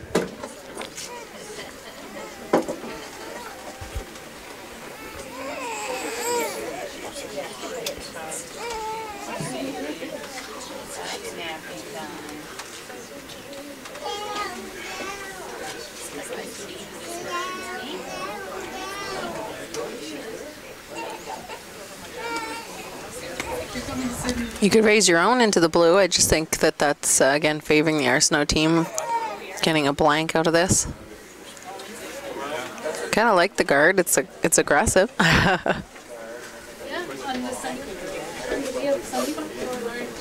There's the corner freeze.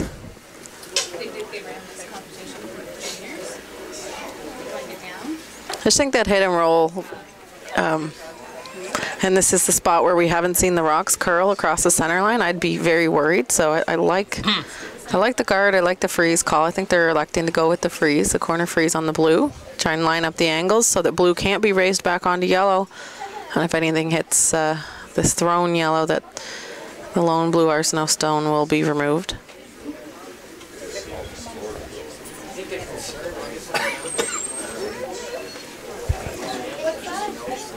So second stone at this end here from Carmody.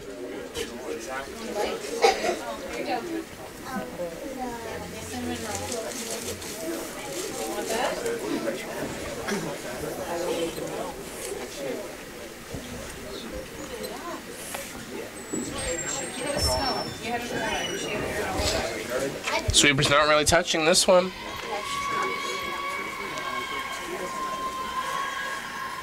Now jumping in, working hard on this, every inch that they can get. That one really seemed to take off. We haven't seen a ton of finish there. They were trying to corner freeze the blue.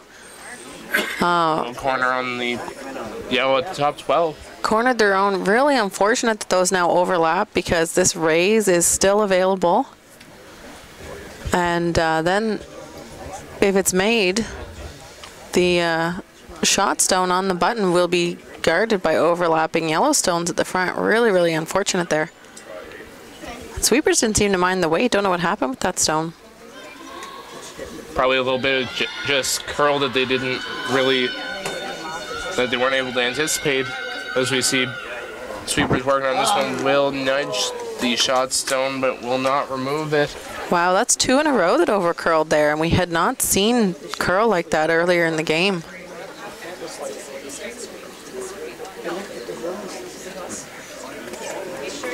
Really, probably surprising for both teams, though. Like, I don't know if you remember, John, but there were some hits played there, and they were not curling across the center line. But both of those stones just did, and we were waiting for finish on a lot of the draws to the button, and Aaron's really curled. So maybe a little bit of change the team's having to learn about. Jill's now putting up the guard. Now, the brothers team, that overlapping yellow scenario that didn't look so good on their last shot now looks all right after the miss. So skip stones here, Jill Brothers.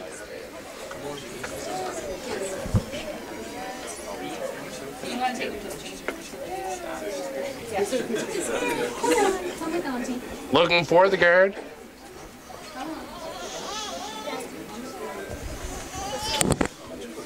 Will come down just enough to just guard shortly above those clump of yellow.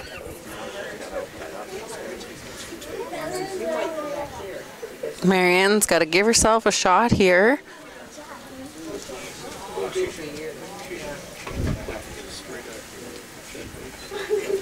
Only made a little more complicated by the fact that that yellow guard came so tight to the rings, almost came up to overlap the 2 frozen yellows.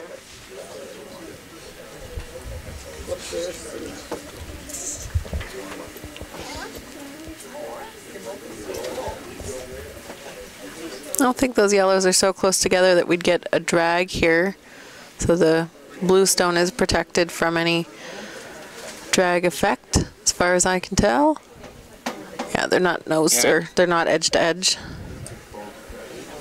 Yeah, so pretty protected there for that blue opportunity here for Marianne Arsenault to try to remove these 2 yellow. Oh, I think our blue stand. Will get them both. Second shot will be theirs at the top of the 8-shot zone still, belonging to Jill Brothers at the back of the button. So it really depends on what Jill wants to have happen here. She can guard the situation, so guard the blue stone. Marianne has a raise on that blue, right into the stone on the back button for 2 points. If she wanted to get really aggressive, Jill could play a draw around that stone as well and try and sit 2. Marianne would still have that raise, and it might be a raise double, so a more difficult shot than the straight raise. I'm just wondering too if there is a hole through those blues. Yeah, I don't really think there would be a hole between those, but again, that being said, I know the camera doesn't look like it is, but we're not quite behind the sheet. Looks like a rock's width-ish. if it is a rock, it's a rock and maybe a paper and a half. So I think Jill was looking at maybe if she can over curl this stone a little bit past the nose of the blue tight guard. Try and take away both those shots. I think then Marianne should have a double raise. That's very risky to maybe give up 2 points. Or straight draw on either side to get a piece of the button. They'll see if Jill can make this guard.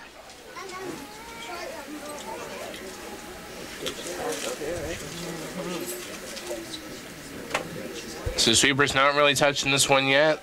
They're Murphy and Brian. Now they're jumping in. Don't want to line it up. They want this to move and get that little bit of over curl. Looks like she has. They're taking a look.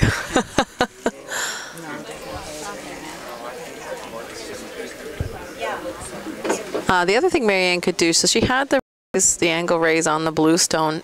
Jill's guards come fairly close, so instead of playing the yellow-blue on the combo where the blue is in the ring, Marianne could play the yellow-blue on the one out of the rings and try and get that angle raise. That would be for 2 points, or 1 if the raised rock rolls out.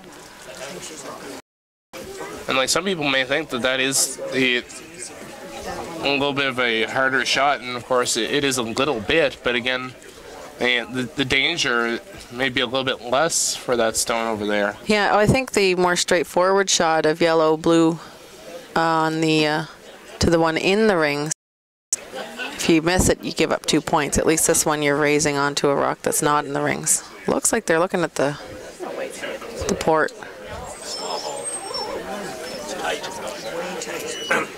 We're hearing that it looks like it's there.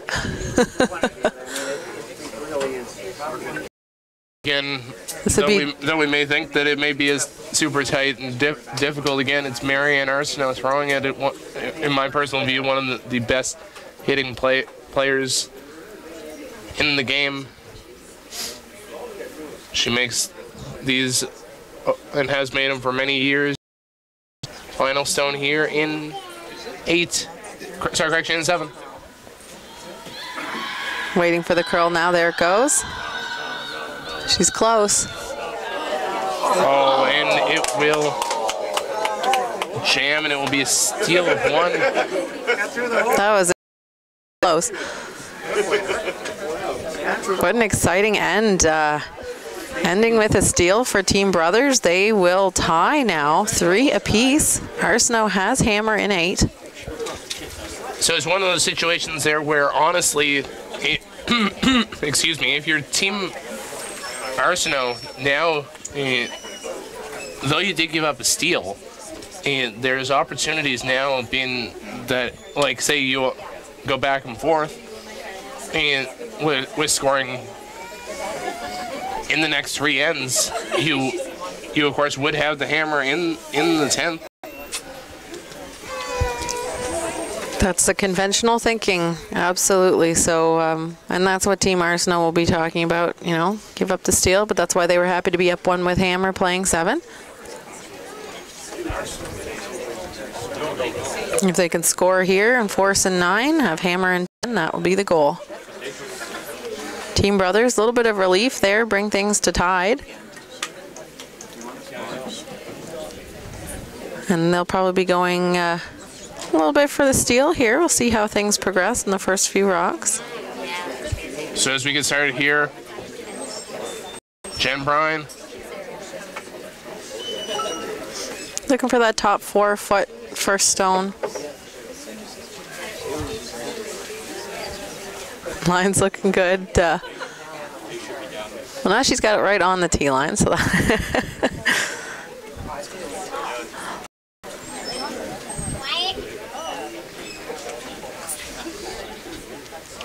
So we'll see that corner guard from Kristen Clark.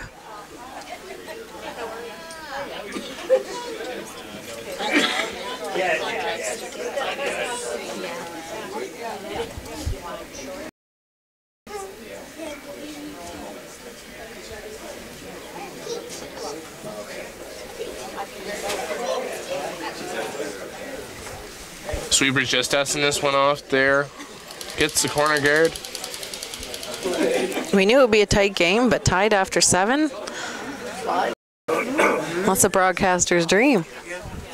Yeah, and of course, especially to be in the final where the stakes couldn't be higher. Of course, as we mentioned, an opportunity to represent Nova Scotia at the upcoming Scotties Tournament of Hearts. The national championships taking place in Sydney, Nova Scotia at Centre 200. This is the first time that event has been held in Nova Scotia since 1992, as that event was held at the Halifax Metro Centre. It's been cool this week there, the National Scotties Trophy here at the Dartmouth Curling Club, as it makes its way toward Sydney for the Nationals coming up 3 weeks from yesterday is when that event kicks off. Maybe a little reminder for the teams as to what really is at stake there to hoist up that trophy.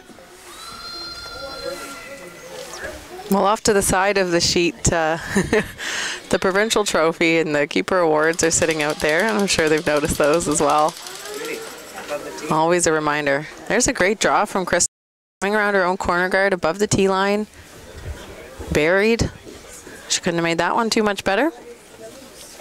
And 2 good stones out of Jen Bryan as well.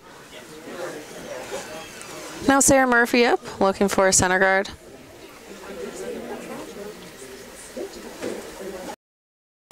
Sweeper's really waiting on this one here, waiting for it to curl.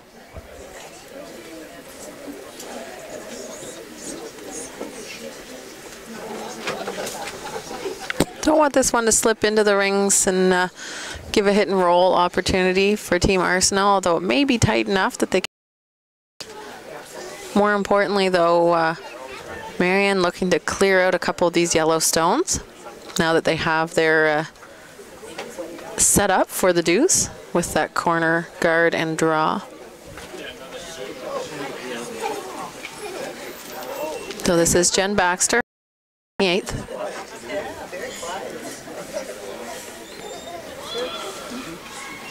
Looking for a little roll to the wings. Makes contact with all 3 yellows. 2 are gone, and oh, the shooter spills on. Really good result there. Great result there from back. This hits 2nd and 3rd.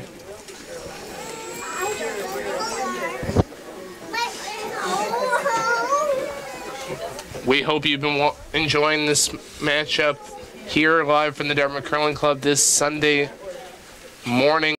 This is the Scotties final. I'm John Seitman here alongside Selena Thompson, and we've been honored to be bringing you the call for this exciting game here between Team Brothers and Team Arsenault. As Murphy gets the hit, rolls yellow and removes it. Shot stone will go on to Arsenault outside the 8. Yeah, not great there for Sarah. She won't be happy with the result. They wanted to roll the shooter the other way. It over-curled and removed their own stone. So one less hit and roll for Arsenault to have to make. Jen Baxter just has to make the draw, and this is to split the rings, and we still corner guards. Really good chance for Team Arsenault to generate at least 2 points here. Sweepers really putting some effort into this one here. Baxter and Clark really trying to get it, and every inch there will get it to the 12-foot to sit for a count of 2. She can thank her sweepers for that one. I don't think they looked up there, Clark and Black. Yeah, that was one of those just head down, work hard on it, and see what you can do. Yeah, as a sweeper, once you know it's not heavy and it is light, you just sweep. So Aaron Carmody up here. Now for Team Brothers, they'll be looking to group the stones back together and give themselves a chance at a double. So keep the thrown stone in play, although in that case, will it spin back on? Ooh, doesn't look like it. The benefit of where the blue stone was, it was higher in the ring, so a roll toward the other side was possible, but Aaron just staying straight and actually rolling the shooter out there. This gives Christina Black the chance to make the draw even better.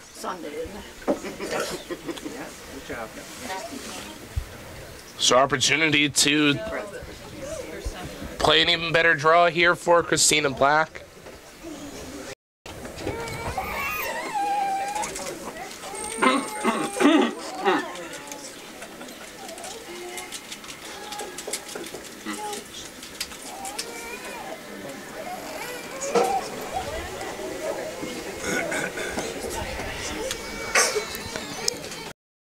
Sweepers working on this here. Baxter and Clark. They'll get that. Top the 8. She's now comes her ST line.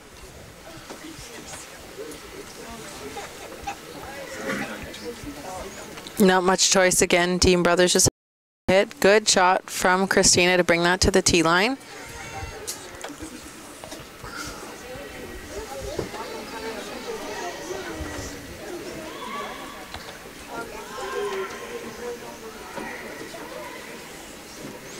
Jen Bryan trying to keep the stone.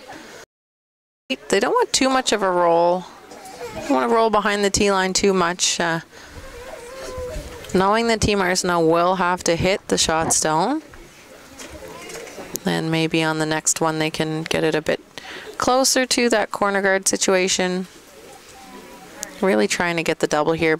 So after this stone of Christina's, we're down to skip stones, so 2 apiece left for each team. Christina Black, the Sydney, Nova Scotia native. Third for Marianne Arsenault, looking for the hit. Will get the hit, rolls over to the left side of center line.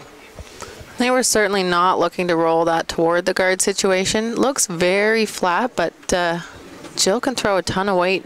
Maybe get this double, or at least get a very flat roll over behind the guard.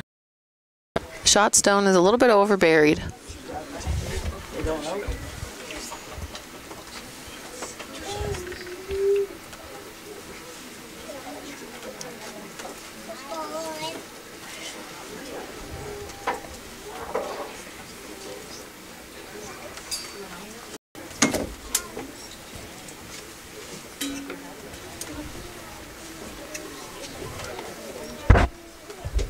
It's a big shot here for Jill Brothers, facing a count of 2. Deadlocked, but without the last rock in this 8th end.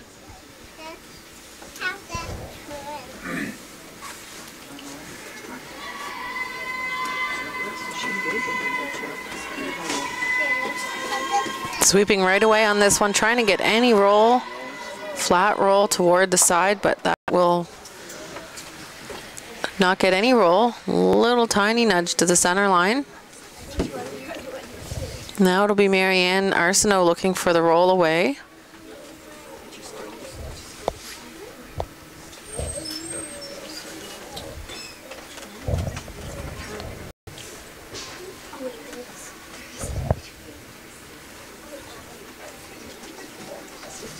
If she noses, it'll certainly leave a thin double, but a makeable double for Jill.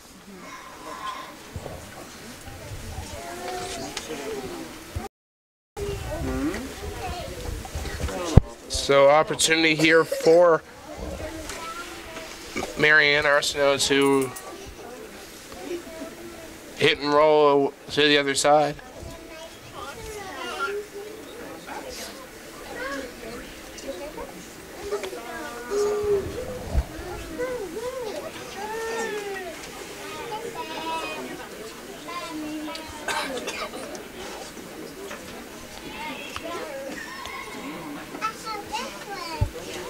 Sweepers work on this one early, Baxter. You want to get a little bit of a roll across the center line. They will cross center away, sits top four. So they got a bit of a roll.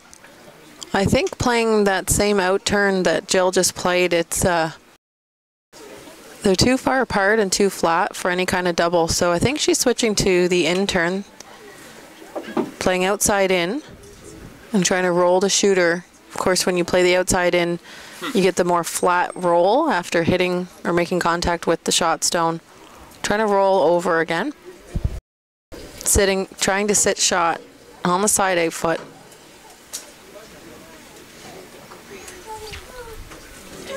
It's a tough roll to make.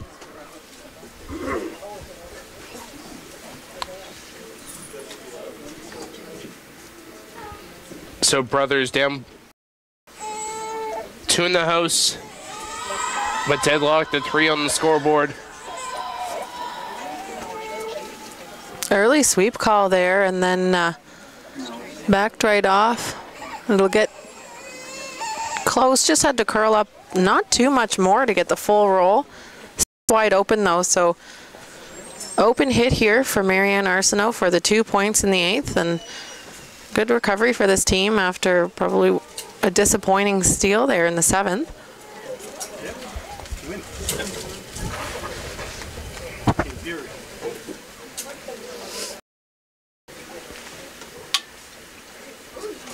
So we'll see Arsenault, a very strong player, making the hits. We've seen her making some good ones all week.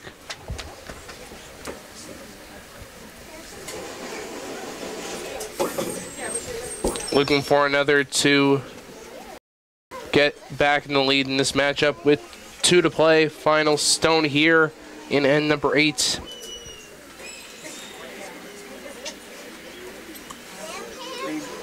Just needs to stick around anywhere in the rings, but this one's looking good as it comes down the ice. Gets the A-OK from Christina in the house, and that'll be good for 2. So it will be a 5-3 lead for Marianne Arsenault over Jill Brothers through 8. It will be Jill Brothers that will have the last rock in end number 9 playing.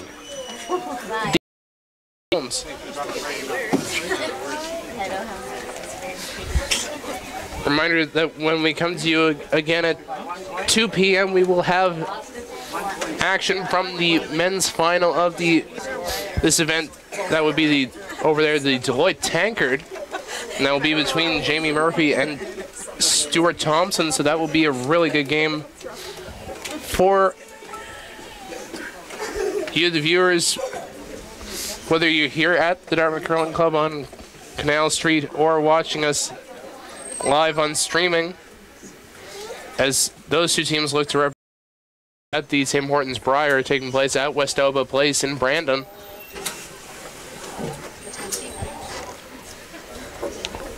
But here our eyes are focused on the women's final.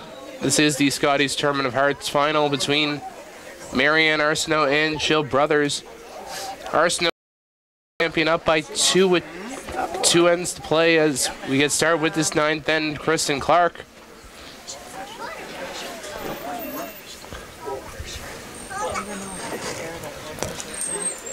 So some teams have different strategies as we go into this 9th end. Team Brothers down 2 with the hammer. And we've seen it before, especially in like slam play. The famous example is Kevin Cooey giving up a single to be down 2 after 9 to have a hammer in 10 and try and score 3. With that 5-rack rule, 3 is a lot more likely. I tend to like, you know, take 2 in the 9th if you can and then steal in 10. And I think trying to score 3 in the 10th is tough. And Cooey had to make a pretty crazy shot to do that. I haven't heard too many more instances of that with the 5-rack rule in play. But one thing there to note that Team Arsenault has only 3 scores above a 2, so it's but they have given up 13 2-point ends during this event. 7 games times 10 ends, 70 ends. I think that's a pretty good stat.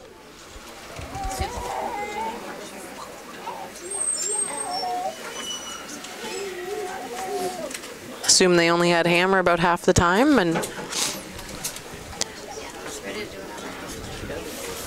only about a third of that gave up 2 points. And yet to give up a deuce here in this game.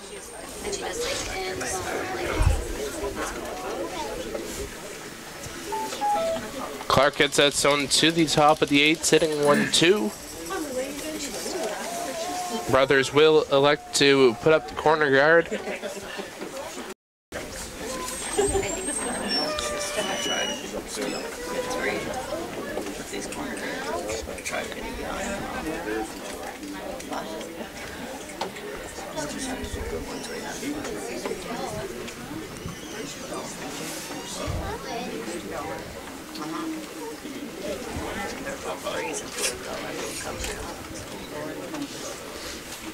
So here we're seeing the 2 corner guards on the same side.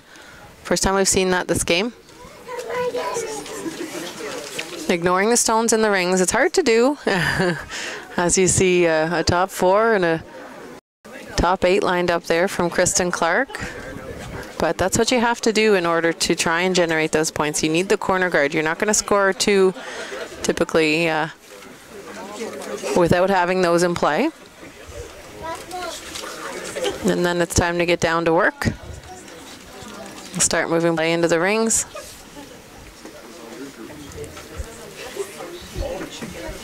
The reason for the 2 corner guards on one side as well, if anyone's wondering, oftentimes you'll see teams do that because if you put 1 on each side and they're not perfectly level, you'll get a double peel from the other team.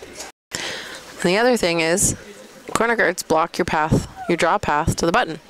So if you only have one side blocked, that can help with the last rock. So here we've got the setup. Now time to start moving some things around. This is Sarah Murphy.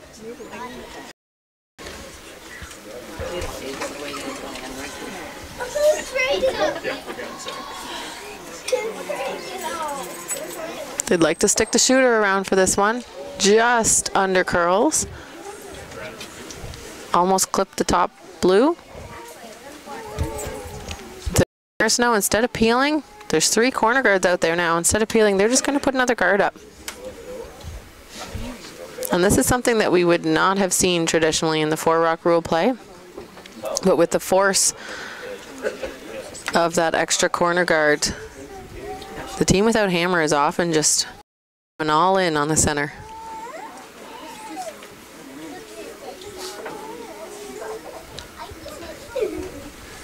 And up by 2 here in this 9th end. There we see that guard come into your camera view just over center line. The shot stone is available for Sarah. It's hard to leave those centers out front. Starts to be very difficult to access the house. But Jill seeing a chance to actually remove the shot stone behind a corner guard.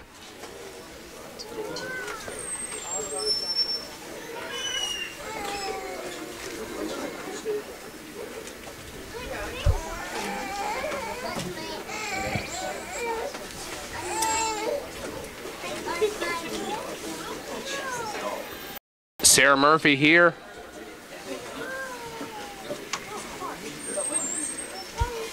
Carmody working on this one here. Needs it to curl to make contact. Don't know that they'll stick the shooter or remove the blue stone. Moves it to the back of the house. Arsenault, though, can loop another one around. It's hard to draw around. It's usually easier to put the 4-foot stone in play first. So now they're looking at the peel. And they do still sit 2. But nothing in the 4-foot area. I'd be a little concerned about that.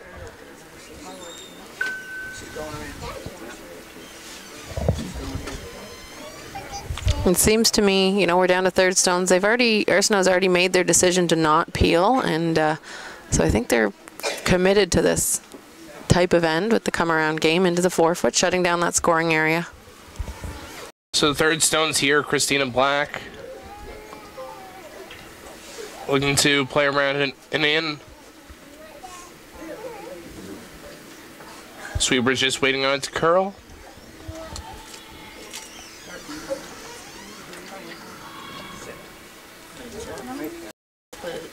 Gonna need that last minute finish, it will. Very, very hard to curl that around. Great weight. Top button. Leaves pretty much the same shot, I think, for Erin as Sarah tried. Sarah's just ran straight. Maybe had a bit extra weight. Wish I could have did it. Probably wouldn't be this stressful. Watch her lips. Wouldn't be leaving me there.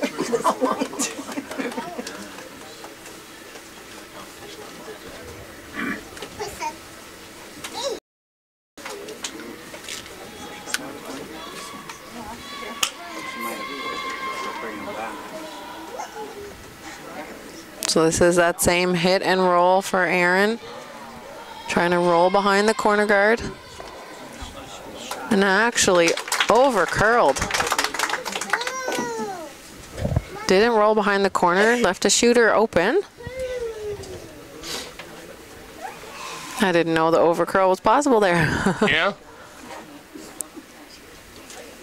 But yes, as you mentioned, it does leave the shot stone accessible. This will be important for Team Arsenault and Christina Black, looking for a roll under, trying to make this even better than the draw that she made. Gets a hit, rolls over. Still pretty similar position to it was on the last shot. Got a little bit of back and forth here with these shots. But setting up nicely for a potential for brothers to be forced to a single by Mary and Arsenault.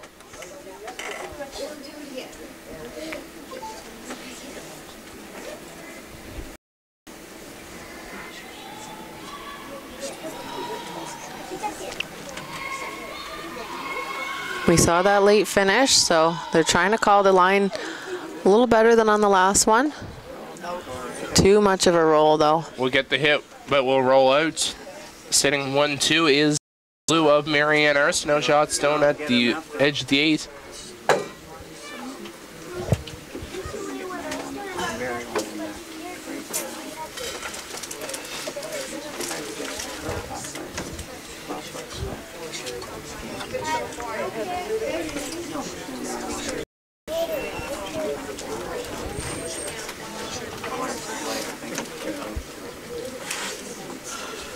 Marianne Arsenault here, defending champion and 13-time champion in this event.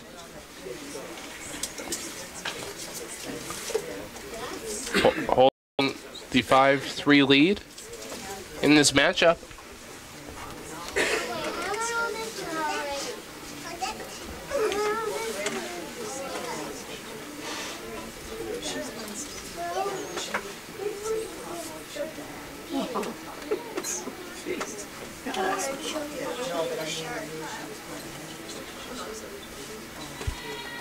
Backs are working on this one here.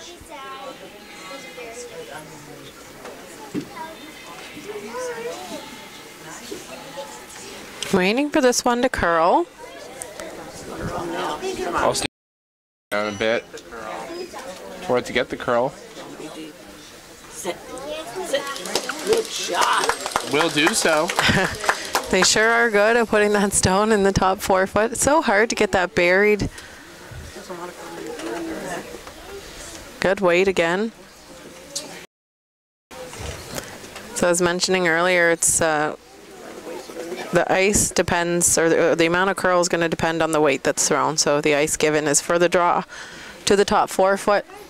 Likely with sweepers help, and that one didn't have the help of the sweepers. So if you end up, you know, throwing it top 8 foot, it'll take that curl, and your sweepers can help. We've seen that all game. Probably a little bit less accessible for Jill than it was for Erin. Marianne got that a little bit more buried. I think Jill could still come down. I mean, blue's sitting the Arsenault stones, so not a blank here. They're going to be trying to get their 2 points. So how's the best way to do that? Do you come down, freeze tap it to the back of the button and make it hard for Marianne to remove? You could go for the same shot and roll over behind the corner guard.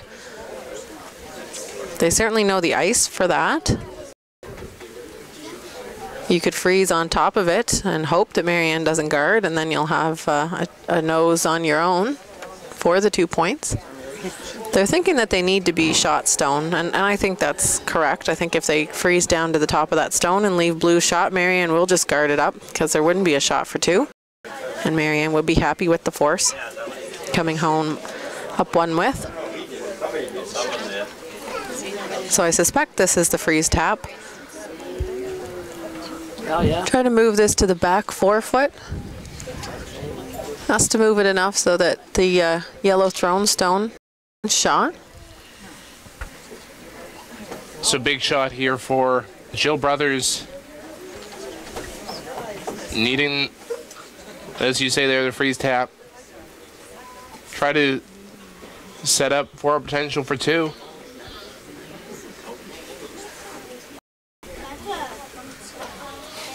Currently facing 3 blue Arsenault stones.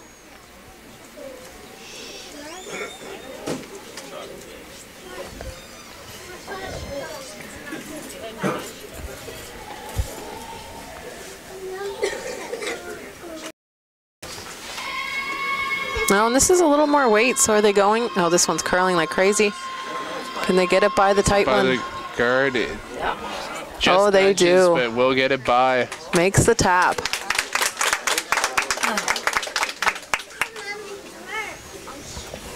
Jill got stone, bumped it a little further, I think, than she would have liked, but gave herself room for the 2nd point. Marianne has a hit, though. Has to be very careful. It could jam on the side blue as well. She can hit that and roll out.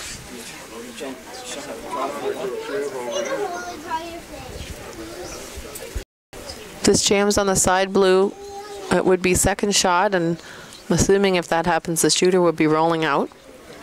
So I'm suspecting more of a soft weight here.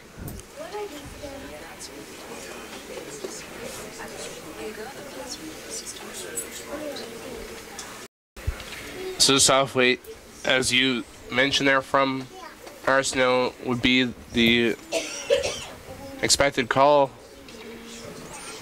Trying to come up enough to remove the yellow stone, punch it through the hole of the 2 blues at the back. And sit, the shooter can stick around, could sit as many as 4. First of 2 here for, actually, final stone, sorry, my apologies, without the last rock here, Marianne Arsenault. And they're getting that nice finish. A little bit of finish here, gets the hit, rolls over, will sit down for a count of 4. Well, against 4. And here's the draw from Jill. Dramatic moment here. Just made it.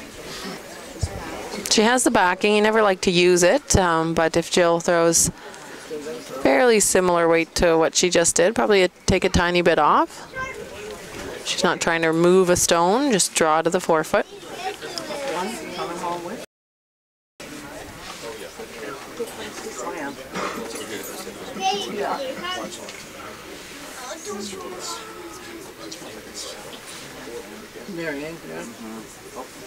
This was a great end. Final stone here in 9. Jill Brothers looking for a good part of the full 8, potential to bite the 4. Sweeper's really working on this one there, just to be sure. Looks pretty good. They were called on for, and certainly has the weight. Will rest in the back 4. Back 4 for a single point in the 9th end, so it will be coming home a 5-4 lead for Marianne Arsenault. She will have the last rock in end the 10th end, playing the Blue Stones, looking for that 14th provincial Scotties title and a trip to Sydney to represent Nova Scotia at the Nationals. Brothers will be looking for at least a 1 to keep their hopes alive. Thank you very much for tuning in. As we even see the wave in the crowd there. We have a full house here, both in the clubhouse and the ice shed, watching what has been an outstanding match between these two teams.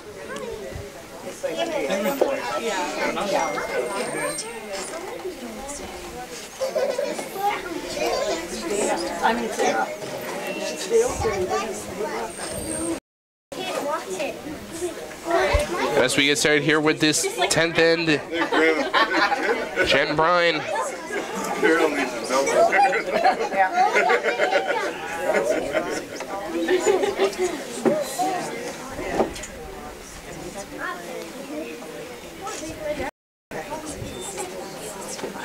Trying to get over the hog line. High guard is the call there for Bryan. Will execute.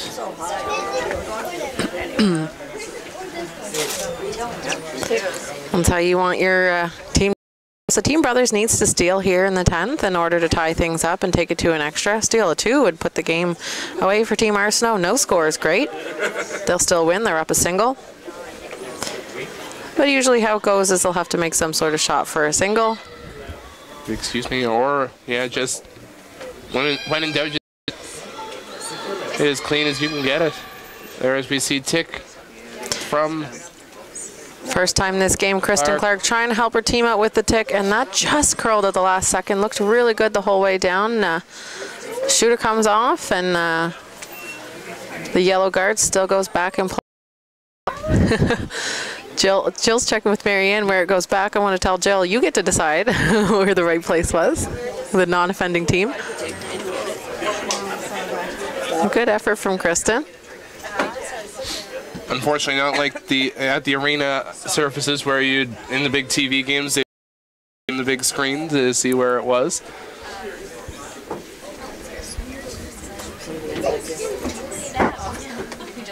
Second stone here from Bryan. And while we're early in this end here, if this does happen to be the last end of, just want to give a thank you to everyone who has been a part of supporting this tournament. It takes a lot to put on, from the organizing committee headed up by Lynn Burgess, of course, all of the volunteers here at the Dartmouth Curling Club helping things run, whether it's catering to teams or setup and volunteer to run the door. There's been lots of donations. We've been donating to the Sandra Schmerler Foundation, and I guess to the actually the SPCA today, the proceeds from the door. And they're looking pretty cold out there, but the NSCA officials that have taken very good care of all week, they spend a lot of time out in the ice shed. And our streaming partner 360 Live. Trying to think if I've been missing anybody so far. Yeah, I think you got pretty much almost all of them there. It's been a wonderful event run so far. Great ice surface. Oh, the ice crew. Oh, of course, Scott mentioned the ice crew, of course, headed by Tracy Froud. So importantly. As we will see timeout called. So it was a tick attempt there, I think, again, from Kristen Clark. Promoted the brother stone into the rim, left a center guard. So that's why the timeout's being called here for Team Brothers. So that will bring out Taylor Ardeal and Carol McLean.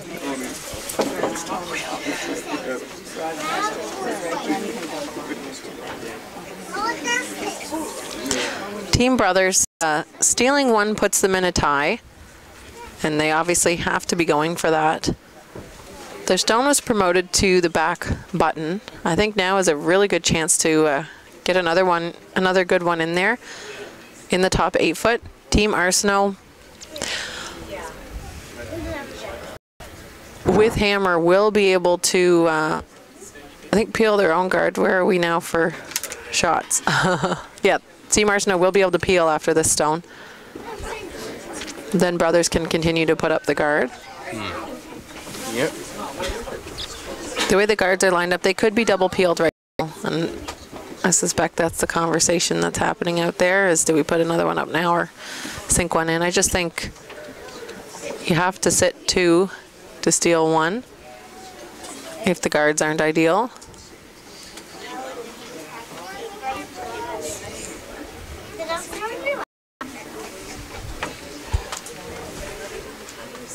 So timeout complete, so that Team Brothers with their final decision. They haven't told us what it is, but we'll guess. I'm going to guess that Sarah's going to go top house. Even be to the top 12 or 8 foot. Doesn't need to be in the 4 foot here, I don't think.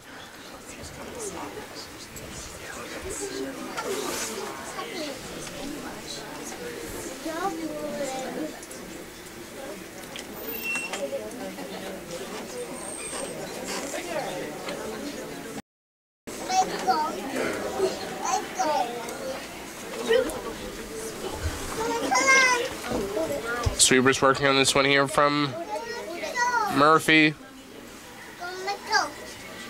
Really looking for that curl now. Aaron Carmody on the inside, trying to get this to come up buried. They're bringing it frozen to their own stone.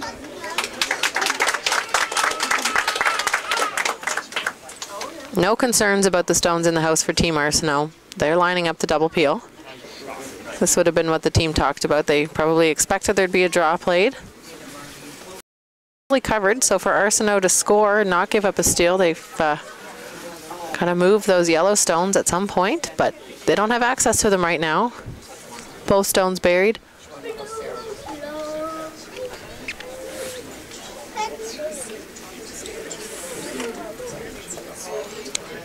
So here is the shot to open things up from Jen Baxter. Expect big weight here from Baxter.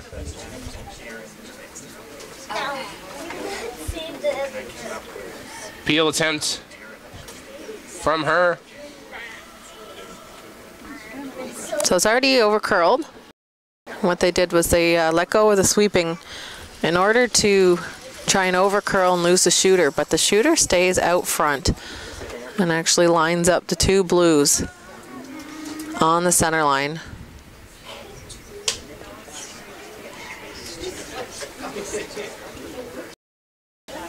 Team Brothers just talking about whether to guard or come in again. The risk with putting up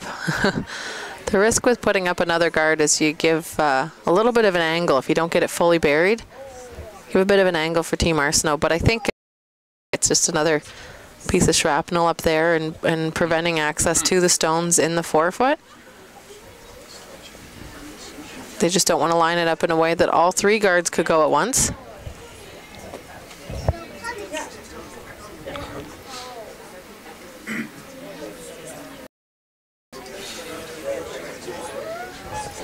This one out wide. Hasn't started to take its curl yet.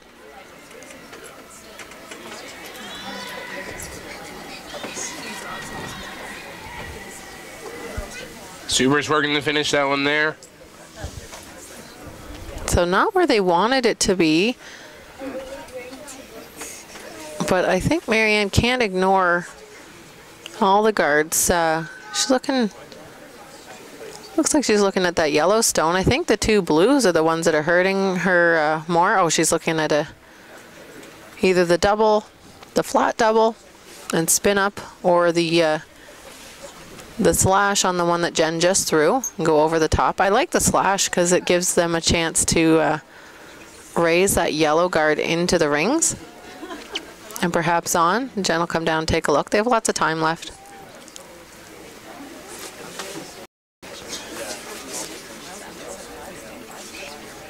Team Arsenault down to just under 9 minutes. In thinking time, that's pretty much an absolute eternity.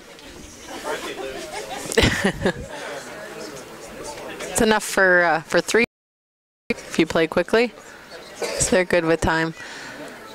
I think Jen's liking the angle as well. I think the important thing for this is it gives a better chance to lose the shooter and also rid the front of the house of 2 guards. Marianne's talking about squeaking the raised one through. There's maybe a hole, or squiggle it through and rattle everything. I think there's way more options with this call than the double on the yellow blue.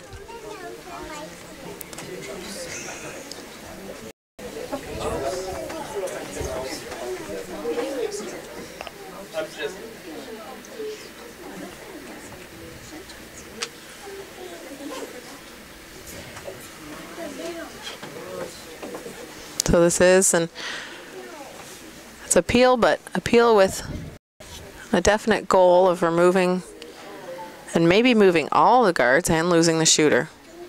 Jen Baxter on her last here in 10. Big weight here from Baxter. Clark working on it.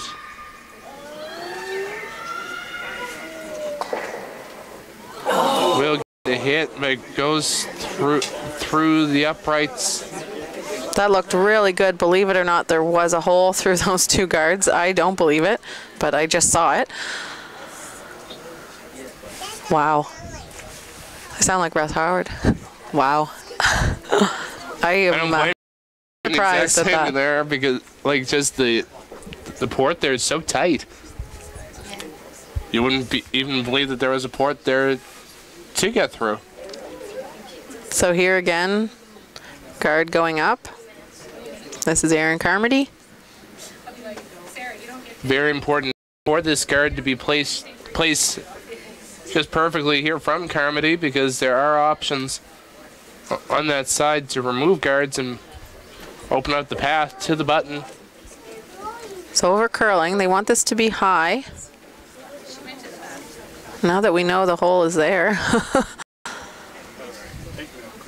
Team Arsenault could play through it, but I really think that they're going to want to deal with the rocks out front. Now might be a good time to play that second option, double on the 2, and if you squeak through the hole, that's great.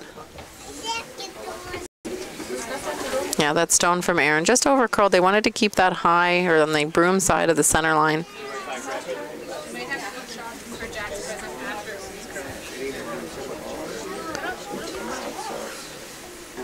If Marianne tries and comes through the hole, one of those yellows is going to stick around. Those guards try and open up the center line side of the top yellow stone that is in scoring position or stealing position. So this looks like the same call here for Christina Black.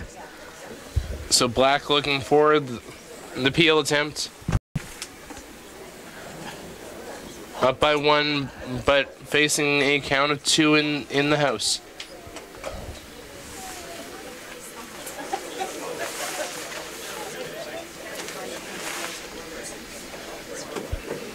Big weight here from Black.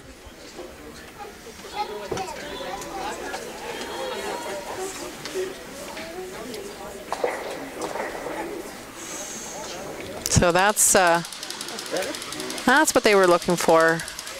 Lose the shooter, move a couple of the guards. One stays out there. And same type of call here for Aaron Carmody. Put another guard up. Keep that double guard situation in play.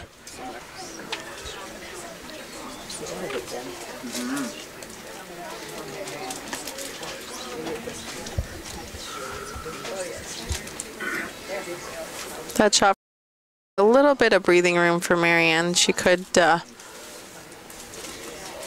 pick the back one at this point. So the stone will have to curl a little bit toward the center line.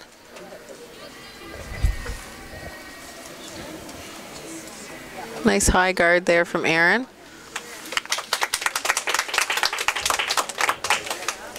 So I think Christina will give the double a go, the double peel.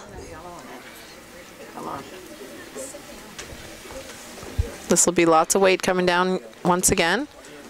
Definitely an important shot here in this 10th and potentially final end. Christina Black.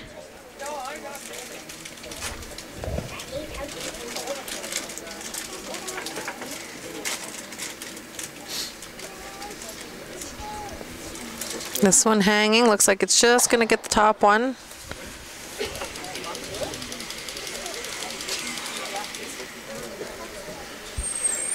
So on the skip stones here, Jill Brothers. Nervous times for both teams. Team Brothers have to steal. They're in steal position, sitting two right on the button. For Team Arsenault, they just are hammering away, trying to get access to those shot stones.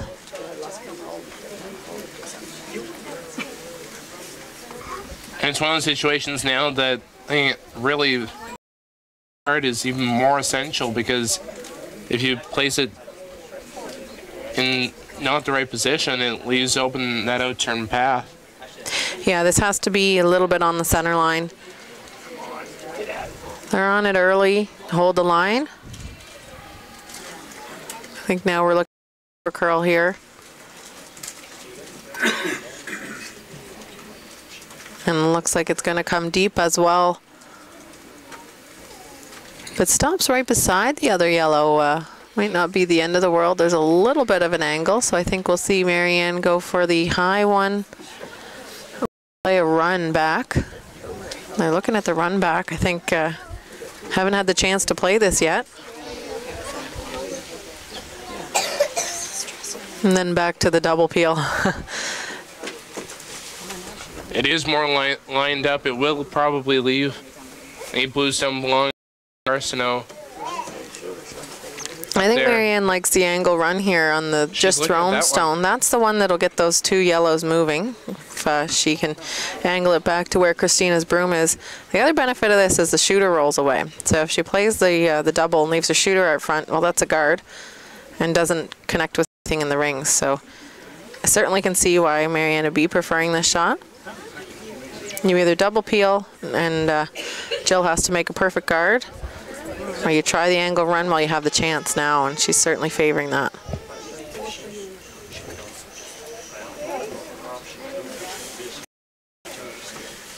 Saw her make a couple of these savers yesterday against, yesterday, don't know what day it is, against McDermott. Today is Sunday. So angle run back, Marianne Arsenault. Her first shot in the 10th end, up one, but facing two. Big weight here, Black calling on the sweepers. Whoa, then. Did they oversweep? Over the top.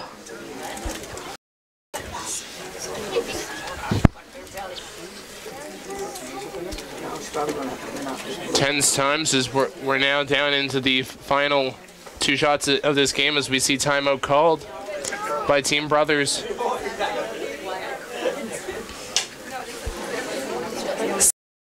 They do have the opportunity to put another stone come the other way and put a tight stone in a similar position to where Jill's guard was. Maybe even biting the top 12 foot.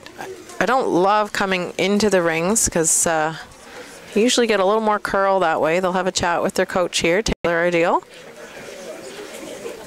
One shot left apiece. This is an incredibly tense final end, or 10th end here. I don't think anyone expected the chance of a steal. It's because the chance of a steal of 2 is possible. Absolutely.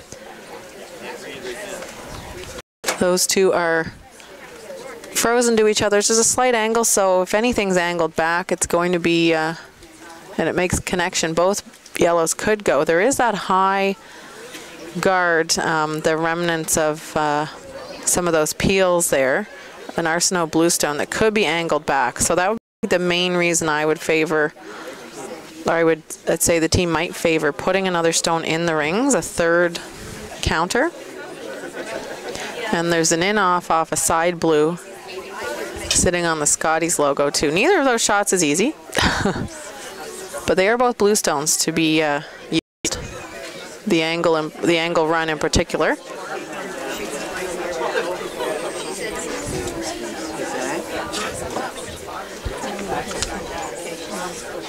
Big moment here. So they're talking about a tight guard. The easier shot, of course, you have to take away the makeable hit on the outturn side. The current center guard is not fully guarding the top yellow stone in the ring. So they've switched up the turns here to try and get a bit more accurate curl. I don't know that they were looking at that angle run that Marianne has. It's a very long run, but this guard should get in the way of it if it's placed tight to the rings.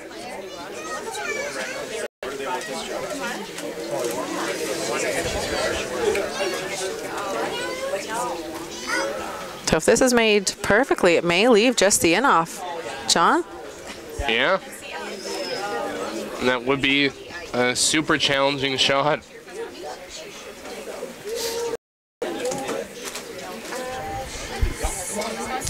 Going for line on this one, that's Sarah Murphy. I'd like to leave this guarding halfway, so the angle run is still there too. Guard's made. And now for Team Arsenault, how do you score? Or at the very least, force Team Brothers to a steal of a single. You may be able to pick that back one out with a soft weight hit. I don't know if I'd be going for that. It's a hard shot regardless of what's played here.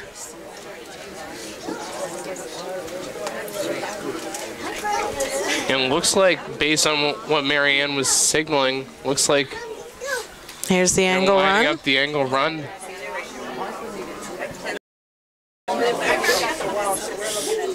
You need to remove at least one of the yellow stones. Right now, going into this, it is a stolen 2 and a stolen Scotties championship for Jill Brothers. It will now come down, it will be the final rock and 10 in the hands of the defending champion. So this looks like it needs to be about 3/4 of a stone. Last rock here, 10th and Marianne Arsenault facing 2, up 1. This could be a very end to this game. Final stone waiting for the rock to curl. And it's wide. It is wide. And it will be a stolen 2, and it will be a Scotties title for Jill Brothers out of the Mayflower. What a dramatic finish as Jen Brine, Sarah Murphy, Erin Carmody, Jill Brothers in 5th, Bliss Joyce will hoist up the Scotties title. What a great game there. Selena, a few final thoughts before we close out. That was an incredible final end. I know that the Arsenault team be really disappointed. They were leading all game there. Really well played last end from Team Brothers. An incredible steal of 2 to win. Congratulations and good luck in Sydney. So congratulations once again. So when we come to you again at 2 p.m. here from the Dartmouth Curling Club, it will be Team Jamie Murphy out of the Halifax Curling Club facing off against Team Stuart Thompson out of this Dartmouth Curling Club, looking to avenge their finals loss to Murphy from a year ago. So till we talk to you again, on behalf of our crew behind the scenes at 360 Live and on behalf of my broadcast colleague Selena Thompson, we say have a good rest of your day, and we'll see you back at 2 p.m. for Murphy versus Thompson.